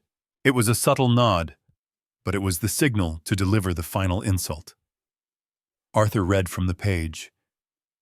In the event of my death, the trust shall provide a one-time payment to my surviving spouse to ensure she is not left destitute. This payment is calculated based on the average monthly income of a domestic worker in the state of New York multiplied by 3 months. Vanessa blinked. What? It comes to approximately $9,000, Arthur said. $9,000, Vanessa screamed. She stood up, knocking her chair over. 9,000. That won't even cover the champagne I bought for the funeral. This is a joke.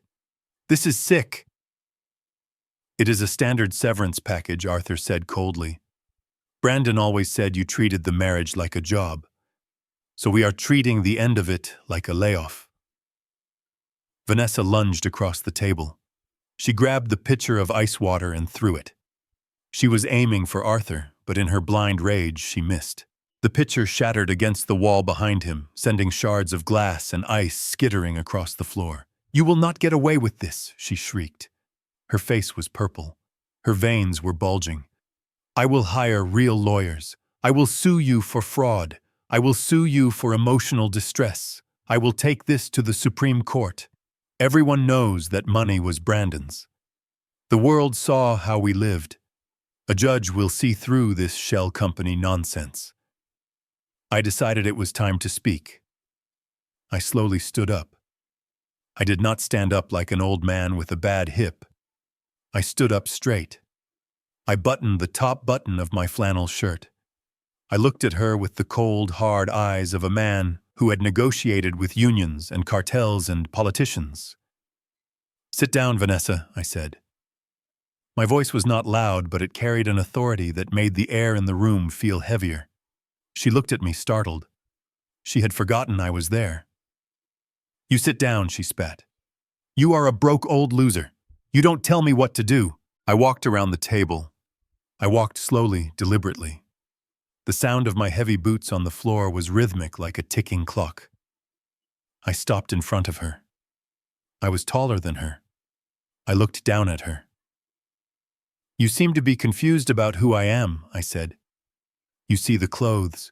You see the mud. You see what you want to see. You think I am a victim because that makes you feel powerful. I reached into my pocket. I pulled out a black handkerchief and wiped a smudge of dirt from my hand. But you forgot one thing, Vanessa. Who taught Brandon how to make money? Who built the company that generated the $80 million you feel entitled to? Who bought the land that the house sits on? I took a step closer. She took a step back, hitting the edge of the table. It was me, I said. I am the grantor. I am the trustee. I am the CEO of Vance Holdings. Every dollar Brandon spent came from my signature. Every car you drove was leased in my name. You were living in my world, Vanessa. You were a guest in my reality. Vanessa shook her head. No, that's not true. Brandon said you were retired. He said you were out of the game. I was, I said, until 3 days ago. Until you stood over my son's grave and checked your Instagram. Until you told me to go die in a dumpster. Until you tried to send my grandson to a military school so you could sleep with your boyfriend in peace. I looked at Jared. He shrank back into his chair, trying to become invisible. I know about Blackwood Academy, I said. I know about the yacht. I know about the $400,000 you charged to the credit card in the last 72 hours. Vanessa's eyes went wide. You know, I know everything I said. I have been watching every transaction. I have been recording every conversation. And do you know why I let you do it? She didn't answer. She couldn't speak. She was trembling. I let you do it because I wanted you to hang yourself, I said. I wanted you to sign that loan agreement with the bank. I wanted you to rack up that debt. Because now that we have established that the estate is not yours and the trust is not yours, do you know whose debt that is? I pointed at her. It is yours, Vanessa. Yours alone. You owe the bank $10 million for a line of credit you obtained under false pretenses. You owe the credit card company $400,000 for unauthorized spending. You are not a millionaire. You are negative $10 million. You are bankrupt. You are finished. Vanessa's knees gave out. She slumped against the table, sliding down until she was sitting on the floor, amidst the broken glass and melting ice. She looked up at me. Her eyes were wide and vacant. The reality had finally hit her. The wall had collapsed. But, she stammered, but I am family. I laughed. It was a short, cold sound. Family, I repeated. Family is the people who stand by you in the rain. Family is the people who respect your grief. Family is not a woman who breaks a picture of a dead mother because she wants to make a point. I turned to Arthur. Give her the check, Arthur. Arthur pulled a check from the folder. He walked over and dropped it onto her lap. $9,000. Take it, I said. It should be enough to rent a small apartment and buy a suit for your bankruptcy hearing. Vanessa looked at the check. Her hands were shaking so hard she couldn't pick it up. Jared stood up. He looked at Vanessa on the floor. He looked at the check. Then he looked at me too. Didn't sign anything, he said quickly. His voice was high and panicked. The loan, the cards, her name is on everything. I was just the driver. Vanessa looked up at him. Jared, help me. Jared backed away toward the door. Babe. I mean, Vanessa. This looks bad. I can't be involved in this. I have a record. I can't go down for fraud. You coward, Vanessa screamed, reaching out for him. You spent the money too. You wanted the boat. I didn't sign the paper, Jared shouted. He looked at me. Sir, I am leaving. I am breaking up with her. I don't want any trouble. He turned and ran. He ran out of the conference room, leaving the heavy doors swinging behind him. Vanessa watched him go. The betrayal was absolute. She was alone on the floor with nothing but a check for $9,000 and a dress that was starting to smell like fear. I looked down at her one last time. You wanted the trash taken out, Vanessa, I said. I gestured to the empty doorway where Jared had just fled. It looks like the trash took itself out. Vanessa's eyes rolled back in her head. The stress, the heat, the debt, the abandonment. It was too much. She slumped forward, fainting dead away on the expensive carpet. Arthur looked at her over his spectacles. Shall I call an ambulance? He asked calmly. I stepped over her. I walked to the window and looked out at the city. Call security first, I said. Have them escort her out. If she needs a doctor, she can pay for it with her severance check. I looked at my reflection in the glass. The old man was gone. The wolf was fed. But we were not done yet.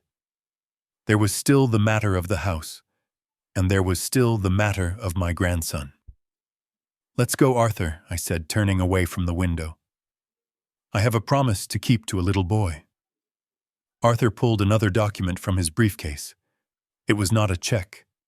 It was not a will. It was a photocopy of the loan agreement Vanessa had signed at the bank less than 24 hours ago. The paper made a sliding sound as it moved across the mahogany table. To my ears, it sounded like the blade of a guillotine coming down. "There is one final matter," Arthur said, his voice devoid of any emotion. "We have discussed what you do not have. Now we must discuss what you do owe." Vanessa was still staring at the $9,000 check in her lap. She looked up slowly, her eyes unfocused. "What do you mean, owe?" she whispered. "I don't owe anything." Brandon was rich. Arthur tapped the document with his index finger. "Yesterday afternoon, you entered the First Sovereign Bank," Arthur said. "You met with Mr. Sterling. You requested a bridge loan of $10 million to purchase a yacht. Is that correct?" Vanessa nodded dumbly. "Yes." "But that was against the inheritance. The bank said they would pay it off once the probate cleared." Arthur leaned forward. "Correct," Arthur said. "The bank agreed to pay it off from the proceeds of the estate if you were the beneficiary of said estate." He paused, letting the silence stretch out until it was almost unbearable. "However, since we have just established that you are not the beneficiary and that the estate owes you nothing, the collateral for that loan does not exist." Vanessa's mouth opened, but no sound came out. Arthur flipped the page to the section he had highlighted, the section Vanessa had been too busy dreaming about yachts to read. Clause 7, paragraph B. Arthur read aloud. "In the event that the borrower's claim to the collateral is denied or found to be invalid, the borrower assumes full personal liability for the entire principal amount, plus interest and penalties." He looked up over his glasses. "You signed this, Vanessa. You signed it as an individual, not as an executor, not as a trustee, as Vanessa Vance, private citizen." I watched her face. It was like watching a building implode in slow motion. First the denial crumbled, then the anger collapsed, and finally the foundation of her sanity began to crack. $10 million, she breathed. Her voice was barely audible. "I owe $10 million, plus the $400,000 you spent on the credit cards," Arthur added, helpful as ever. "Since those cards were used after the date of death without authorization, that is considered theft. The bank will likely seek immediate restitution or they will press criminal charges." Criminal charges.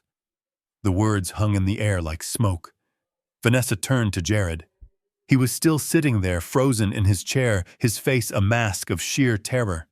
"Jared," she said, grabbing his arm. Her nails dug into his skin. "Jared, you have to help me. We can sell the watch. We can sell the car. We can fix this." Jared pulled his arm away as if she were on fire.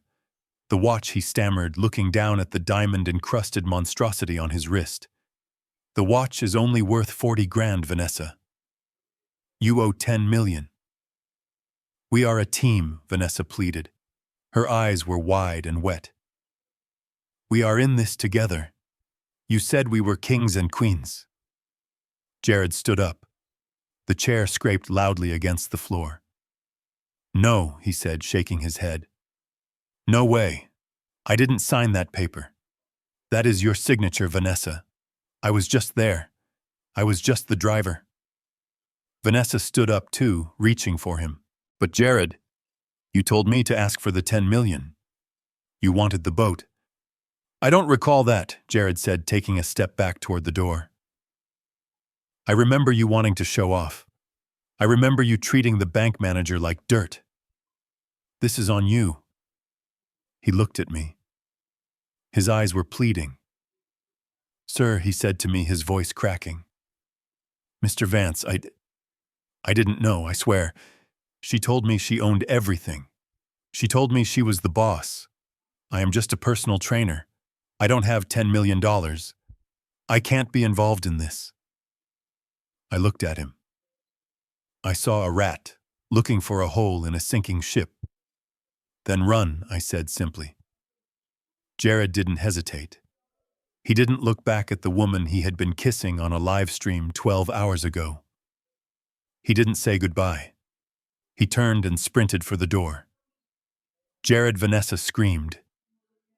"Come back here! You coward! You parasite!" The heavy door slammed shut, cutting off her scream. She was alone.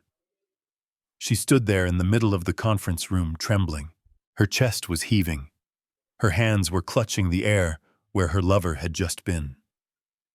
She turned back to me. Her eyes were wild. "You did this," she hissed. "You planned this. You let me sign that loan. You knew." I stood up slowly. "I did not make you greedy, Vanessa," I said calmly. "I did not make you cruel. I simply removed the safety net and let you be yourself. You signed your own name. You dug your own grave." She looked at the table where the documents lay spread out like an autopsy of her life. The trust she couldn't touch. The house she couldn't live in. The loan she couldn't pay. $10 million, she whispered again. The weight of the number seemed to physically push her down. Her knees buckled. She grabbed the edge of the table to steady herself, but her hands were too slippery with sweat. I saw her eyes roll back. The blood drained from her face so fast, she looked like a wax statue. She swayed once, twice, and then she fell. It wasn't a graceful fall like in the movies. It was a hard, heavy collapse. She hit the floor with a dull thud. Her head bounced against the thick carpet. The $9,000 check fluttered down from her hand and landed on her chest. Arthur stood up and walked around the table. He looked down at her unconscious form. "Well," he said, adjusting his cufflinks, "that concludes the reading of the will." I looked down at her. I felt no joy. I felt no triumph. I just felt a cold sense of completion. Justice is not always happy. Sometimes it is just necessary. "Call security," I said. "Have them take her to the hospital, and tell the bank manager he can start the collection process on Monday." I stepped over her legs. I walked to the door. I didn't look back. I had a grandson to save, and a promise to keep. The sheriff's cruiser did not use a siren. It did not need to. The flashing blue lights cutting through the calm mid-morning air were loud enough. They signaled the end of the occupation. It had been 3 days since the reading of the will. 3 days since Vanessa had fainted on the plush carpet of Arthur's office. 3 days since she woke up to the reality of a $10 million debt and a life that had evaporated like mist. I stood on the inside of the wrought iron gates of the estate. The same gates she had locked me out of less than a week ago. The same driveway where she had stood on the balcony and laughed as her boyfriend threw my life into the mud. But the roles were reversed now. The script had been flipped with a precision that only the law can provide. I was wearing a suit, not the funeral suit, and certainly not the maintenance uniform. I was wearing a light gray summer suit tailored to perfection. I looked like the owner of the estate. I looked like the man who signed the checks. Vanessa stood on the other side of the bars. She looked unrecognizable. The glamorous widow in the cocktail dress was gone. In her place was a woman wearing wrinkled sweatpants and a stained t-shirt. Her hair was matted a bird's nest of neglect. She wore no makeup, revealing the dark circles under her eyes that spoke of sleepless nights and terror. She was holding a plastic grocery bag containing the few personal items the police had allowed her to retrieve. A toothbrush, a comb, a change of underwear. That was her net worth. The sheriff, a stern man named Miller, stood a few feet behind her, his hand resting casually on his belt. He was there to ensure the eviction was peaceful.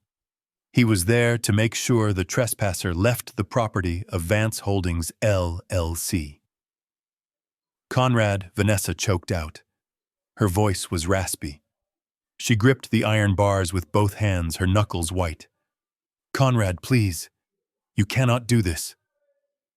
I did not move. I stood 10 feet away safely on my own land. "I am not doing anything, Vanessa," I said calmly. "The law is taking its course. You were given 72 hours to vacate the premises. You refused. Now the premises are vacating you." She dropped to her knees. She actually fell to the pavement, the gravel digging into her skin. It was a performance I had seen before, but this time there was no audience to applaud. There were no cameras. There was no Jared. "Dad," she sobbed. "Please, Dad. I am sorry. I was grieving. I was crazy with grief. You know how much I loved Brandon. I didn't mean those things I said." I looked down at her. The word Dad coming from her mouth felt like an insult. "You did not love Brandon," I said. My voice was low, but it carried clearly in the morning silence. "You loved his wallet. You loved the address. You loved the way people looked at you when you drove his car." "That is not true," she wailed, reaching a hand through the bars towards me. "I loved him. And I respected you. I was just stressed. Jared made me do it. He manipulated me." I shook my head slowly. "Do not blame the rat for eating the cheese," I said. "You opened the door, Vanessa. You invited him in. You threw my clothes in the mud. You broke Catherine's picture. You tried to send Leo to a military school. Jared didn't do that. You did." She wiped her nose on her sleeve. It was a gesture so unrefined, so pathetic that for a second I almost felt pity. But then I remembered the sound of the glass shattering under Jared's boot. I remembered her telling me to go die in a dumpster. "I have nowhere to go," she whispered. Her voice broke. "The bank took my car this morning. They put a lock on my apartment downtown. My credit cards are declined. I cannot even buy a bus ticket, Conrad. I am begging you. Just let me stay in the guest house. Just for a week. Until I get on my feet. I will be your maid. I will cook for you. Anything." I took a step closer to the gate. I wanted her to see my eyes. I wanted her to see that there was no warmth left.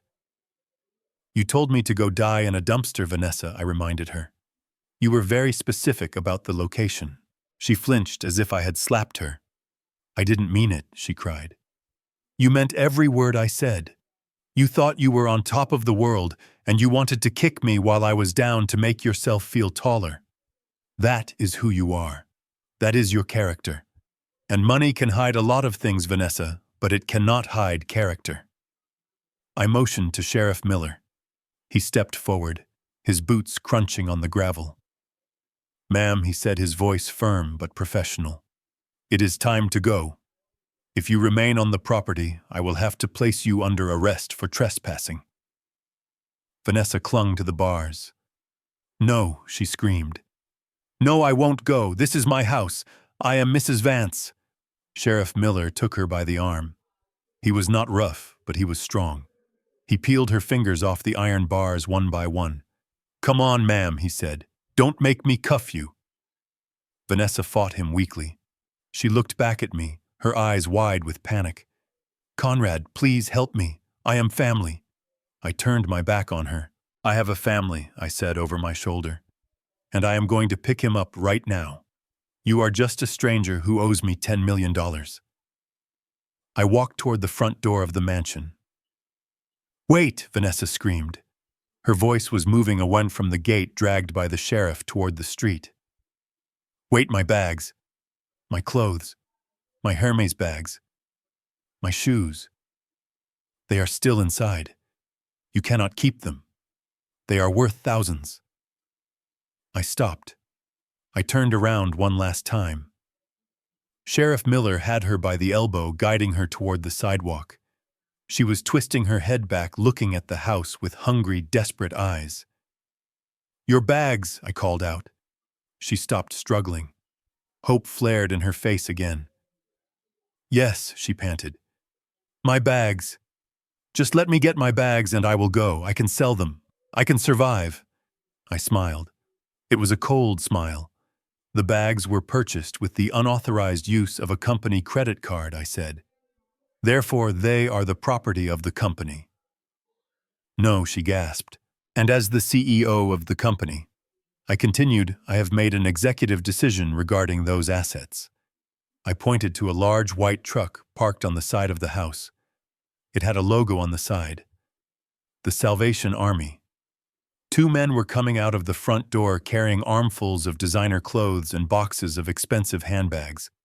I donated them, I said, to a charity for women who are actually in need. Women who have been abused. Women who have been kicked out of their homes. I thought it was poetic. Vanessa watched as her beloved collection, her armor, her identity was tossed into the back of a donation truck. She watched as a man in coveralls threw a $20,000 Birkin bag onto a pile of used coats. "You monster!" she shrieked. Her scream was raw, a primal sound of loss. "That is mine. You cannot give away my life." "It is already gone, Vanessa," I said. "Just like the house, just like the money, just like your dignity." Sheriff Miller pulled her away. "That is enough, ma'am," he said. "Walk. Now." She stumbled down the driveway, her plastic bag swinging by her side.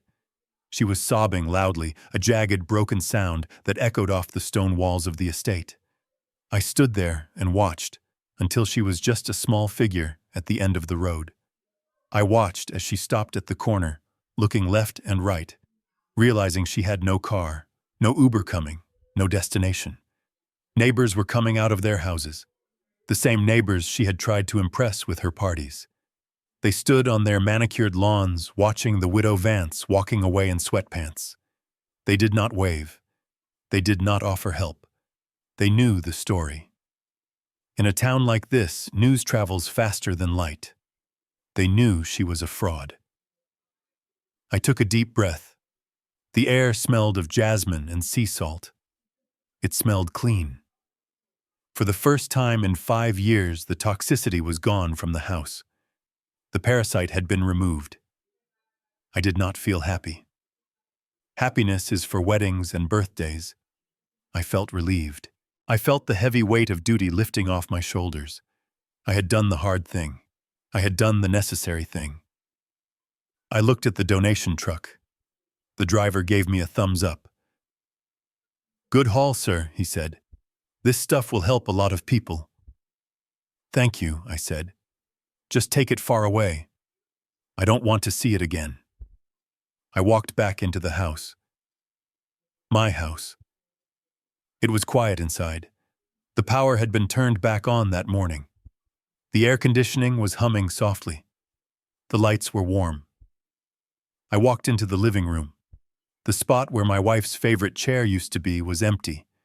Vanessa had thrown it out to make room for a modern white sofa that looked like a dentist's waiting room bench. I made a mental note to burn that sofa. I walked to the fireplace. On the mantel there was an empty space, the space where Catherine's picture had stood for decades. I reached into my pocket. I pulled out the silver frame. I had spent the last 2 days straightening the metal and replacing the glass. The photo was a little creased, where Jared's heel had grounded into the mud, but Catherine's smile was still there. Bright, warm, eternal. I placed the picture back on the mantel. "I am sorry it took so long, Catherine," I whispered, "but the house is ours again." I touched the cool glass of the frame. "Now I have one more stop to make," I told her photo. "Our grandson is waiting." I turned and walked out of the room. The silence of the house was no longer empty. It was peaceful. It was ready to be a home again.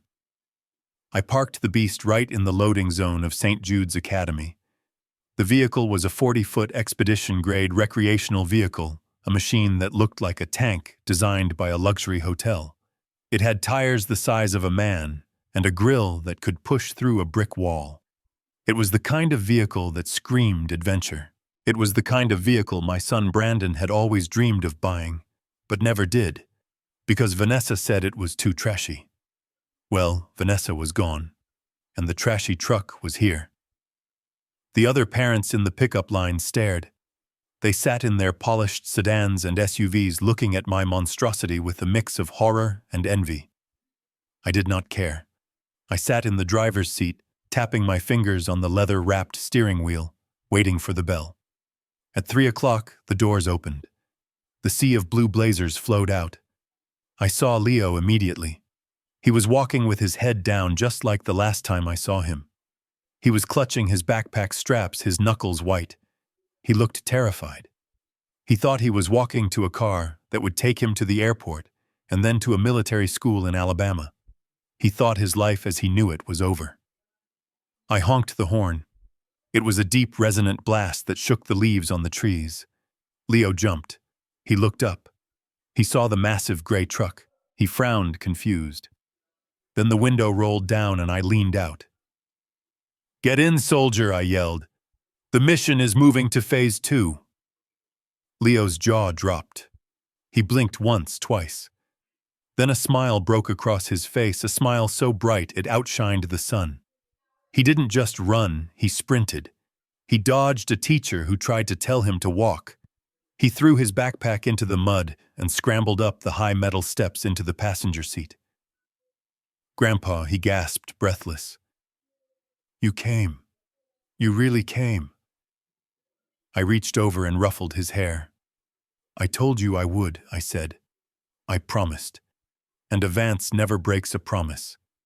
He looked around the cab of the RV. His eyes widened as he took in the dashboard filled with screens, the plush leather seats, the small refrigerator stocked with his favorite sodas. "Is this ours?" he asked, touching the dashboard tentatively. "It is," I said. "For the next few months at least." "Where are we going?" he asked, looking out the window at the school. "Are we going back to the mansion?" I put the truck in gear. The engine roared to life, a low, powerful rumble that vibrated through the floorboards. "No," I said. "The mansion is just a house, Leo. We are going somewhere better. We are going to go see the things your dad wanted to see. We are going to Yellowstone. We are going to the Grand Canyon. We are going to find a lake so quiet you can hear a fish jump." Leo sank back into the seat. He let out a long sigh, the tension leaving his small body. "What about Mom?" he asked quietly. I kept my eyes on the road. I knew this question was coming. I had prepared for it. I was not going to lie to him, but I was not going to burden him with the ugly details of her fraud either. Not yet. "Your mother has gone on her own journey," I said carefully. "She made some mistakes, Leo. Big mistakes. And now she has to fix them. She won't be living with us anymore." Leo was silent for a moment. He looked down at his hands. "Is she going to jail?" he asked. He was a smart kid. Too smart. He had heard the arguments. He had seen the police cars. "I don't know," I said honestly. "That is up to the judge, but she is safe. And she is where she needs to be." Leo nodded. He didn't cry. In a way, I think he was relieved. Children know when they are not wanted. They feel the coldness even when it is wrapped in expensive clothes. Vanessa had been a cold mother, and Leo had been freezing for a long time. "Grandpa," he said, after we had merged onto the highway, leaving the city skyline behind us. "Yeah, kid." "Are we poor now?" he asked. "I heard Mom say you took all the money. She said we were going to be destitute."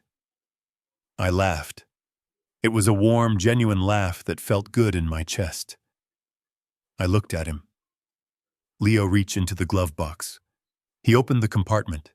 Inside was a map, a bag of beef jerky, and a pair of aviator sunglasses, just like the ones I used to wear when I was a pilot. "Put those on," I said. He put the glasses on. They were a little too big for him, sliding down his nose, but he looked cool. He looked like Brandon. "Now look at me," I said. He looked at me. "Do we look poor to you?" He shook his head, smiling. "No.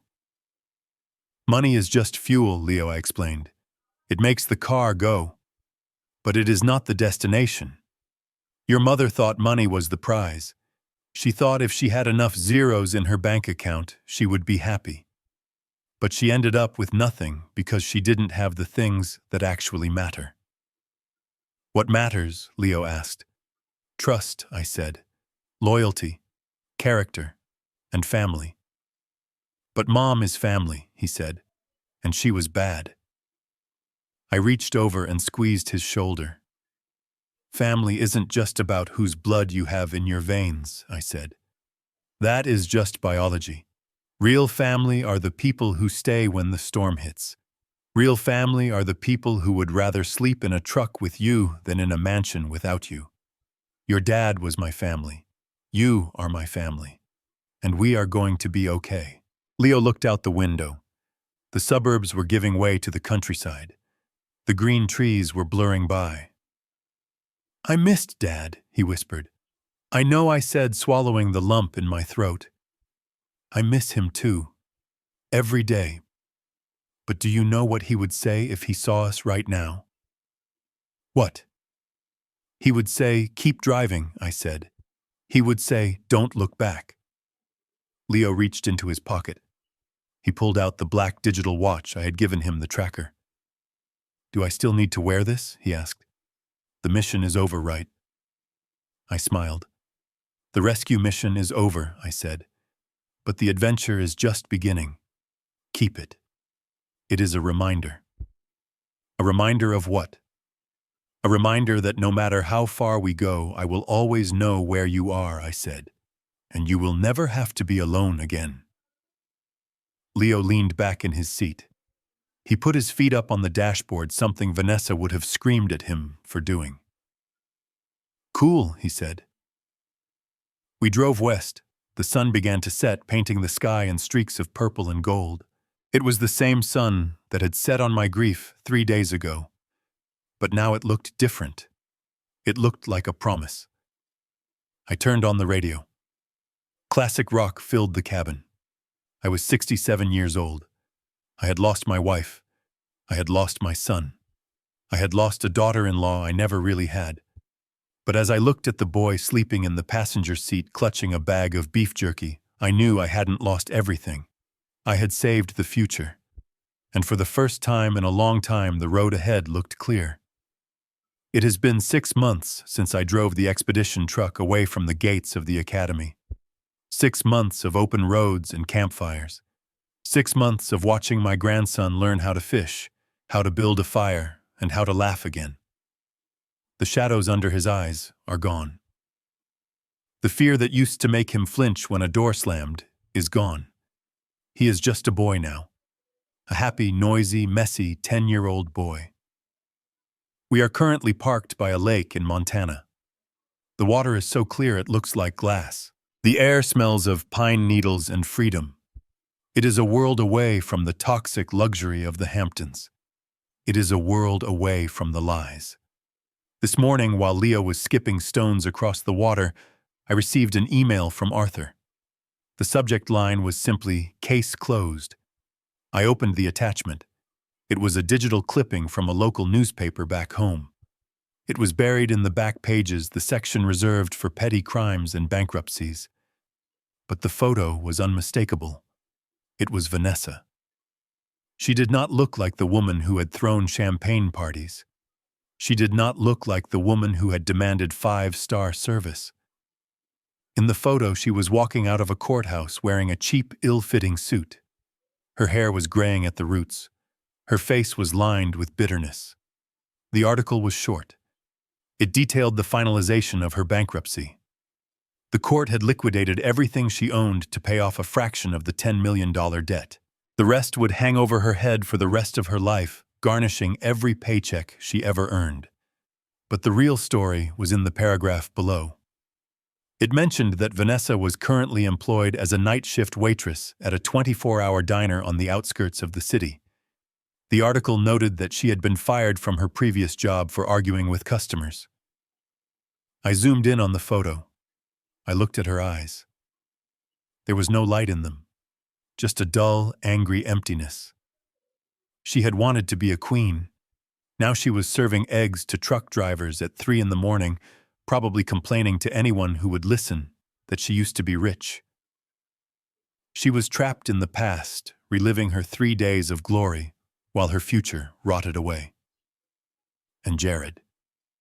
Arthur included a separate note about him. It seems loyalty among thieves really is a myth. Jared had been arrested 2 months ago in Miami. He was trying to run a scam selling fake investment opportunities to retirees. When the police caught him, he tried to blame it on his partners. He is currently awaiting trial and looking at 5 to 10 years in a federal prison. I put the tablet down. I looked out at the lake. I did not feel happy. I did not feel a surge of triumph. I just felt a quiet sense of balance. The scales had been tipped, and now they were even. Vanessa had told me to go die in a dumpster. It was a cruel thing to say to a grieving father. But in a strange twist of fate, she was the one who ended up in the trash heap of society. She threw away a family that would have protected her. She threw away a son who loved her. And she threw away her own dignity for a handful of cash that wasn't even hers. I watched Leo on the shore. He had found a frog and was trying to catch it. He was laughing. That laughter was my victory, not Vanessa's poverty, not Jared's prison sentence. Those were just consequences. But Leo's happiness, that was the prize. I realized then that the war was never really about the money. It was never about the house or the trust fund. It was about defining what it means to be alive. Vanessa thought life was about consuming. She thought if she ate enough, drank enough, and bought enough, she would finally feel full. But she was a black hole. No amount of money could ever fill the void where her character should have been. I walked down to the water's edge. Leo looked up and grinned, holding up the muddy frog. "Look, Grandpa," he shouted. I caught him. "Good job, soldier," I said. "Now let him go. He has a family too." Leo gently placed the frog back in the water.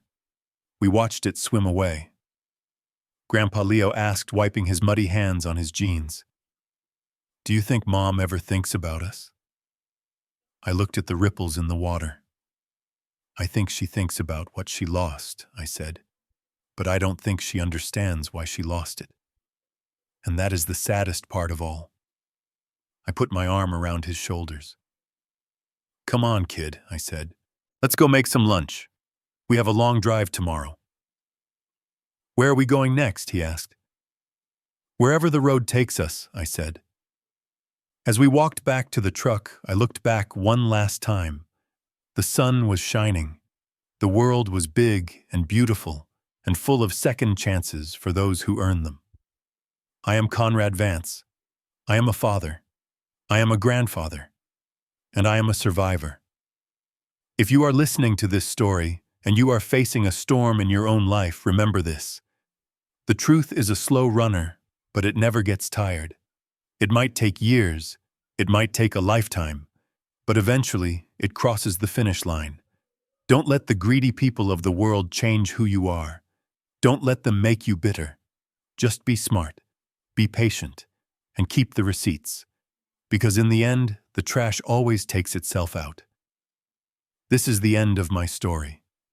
But for Leo and me, it is just the beginning. Thank you for listening. If you enjoyed this journey of justice, please like and subscribe to the channel.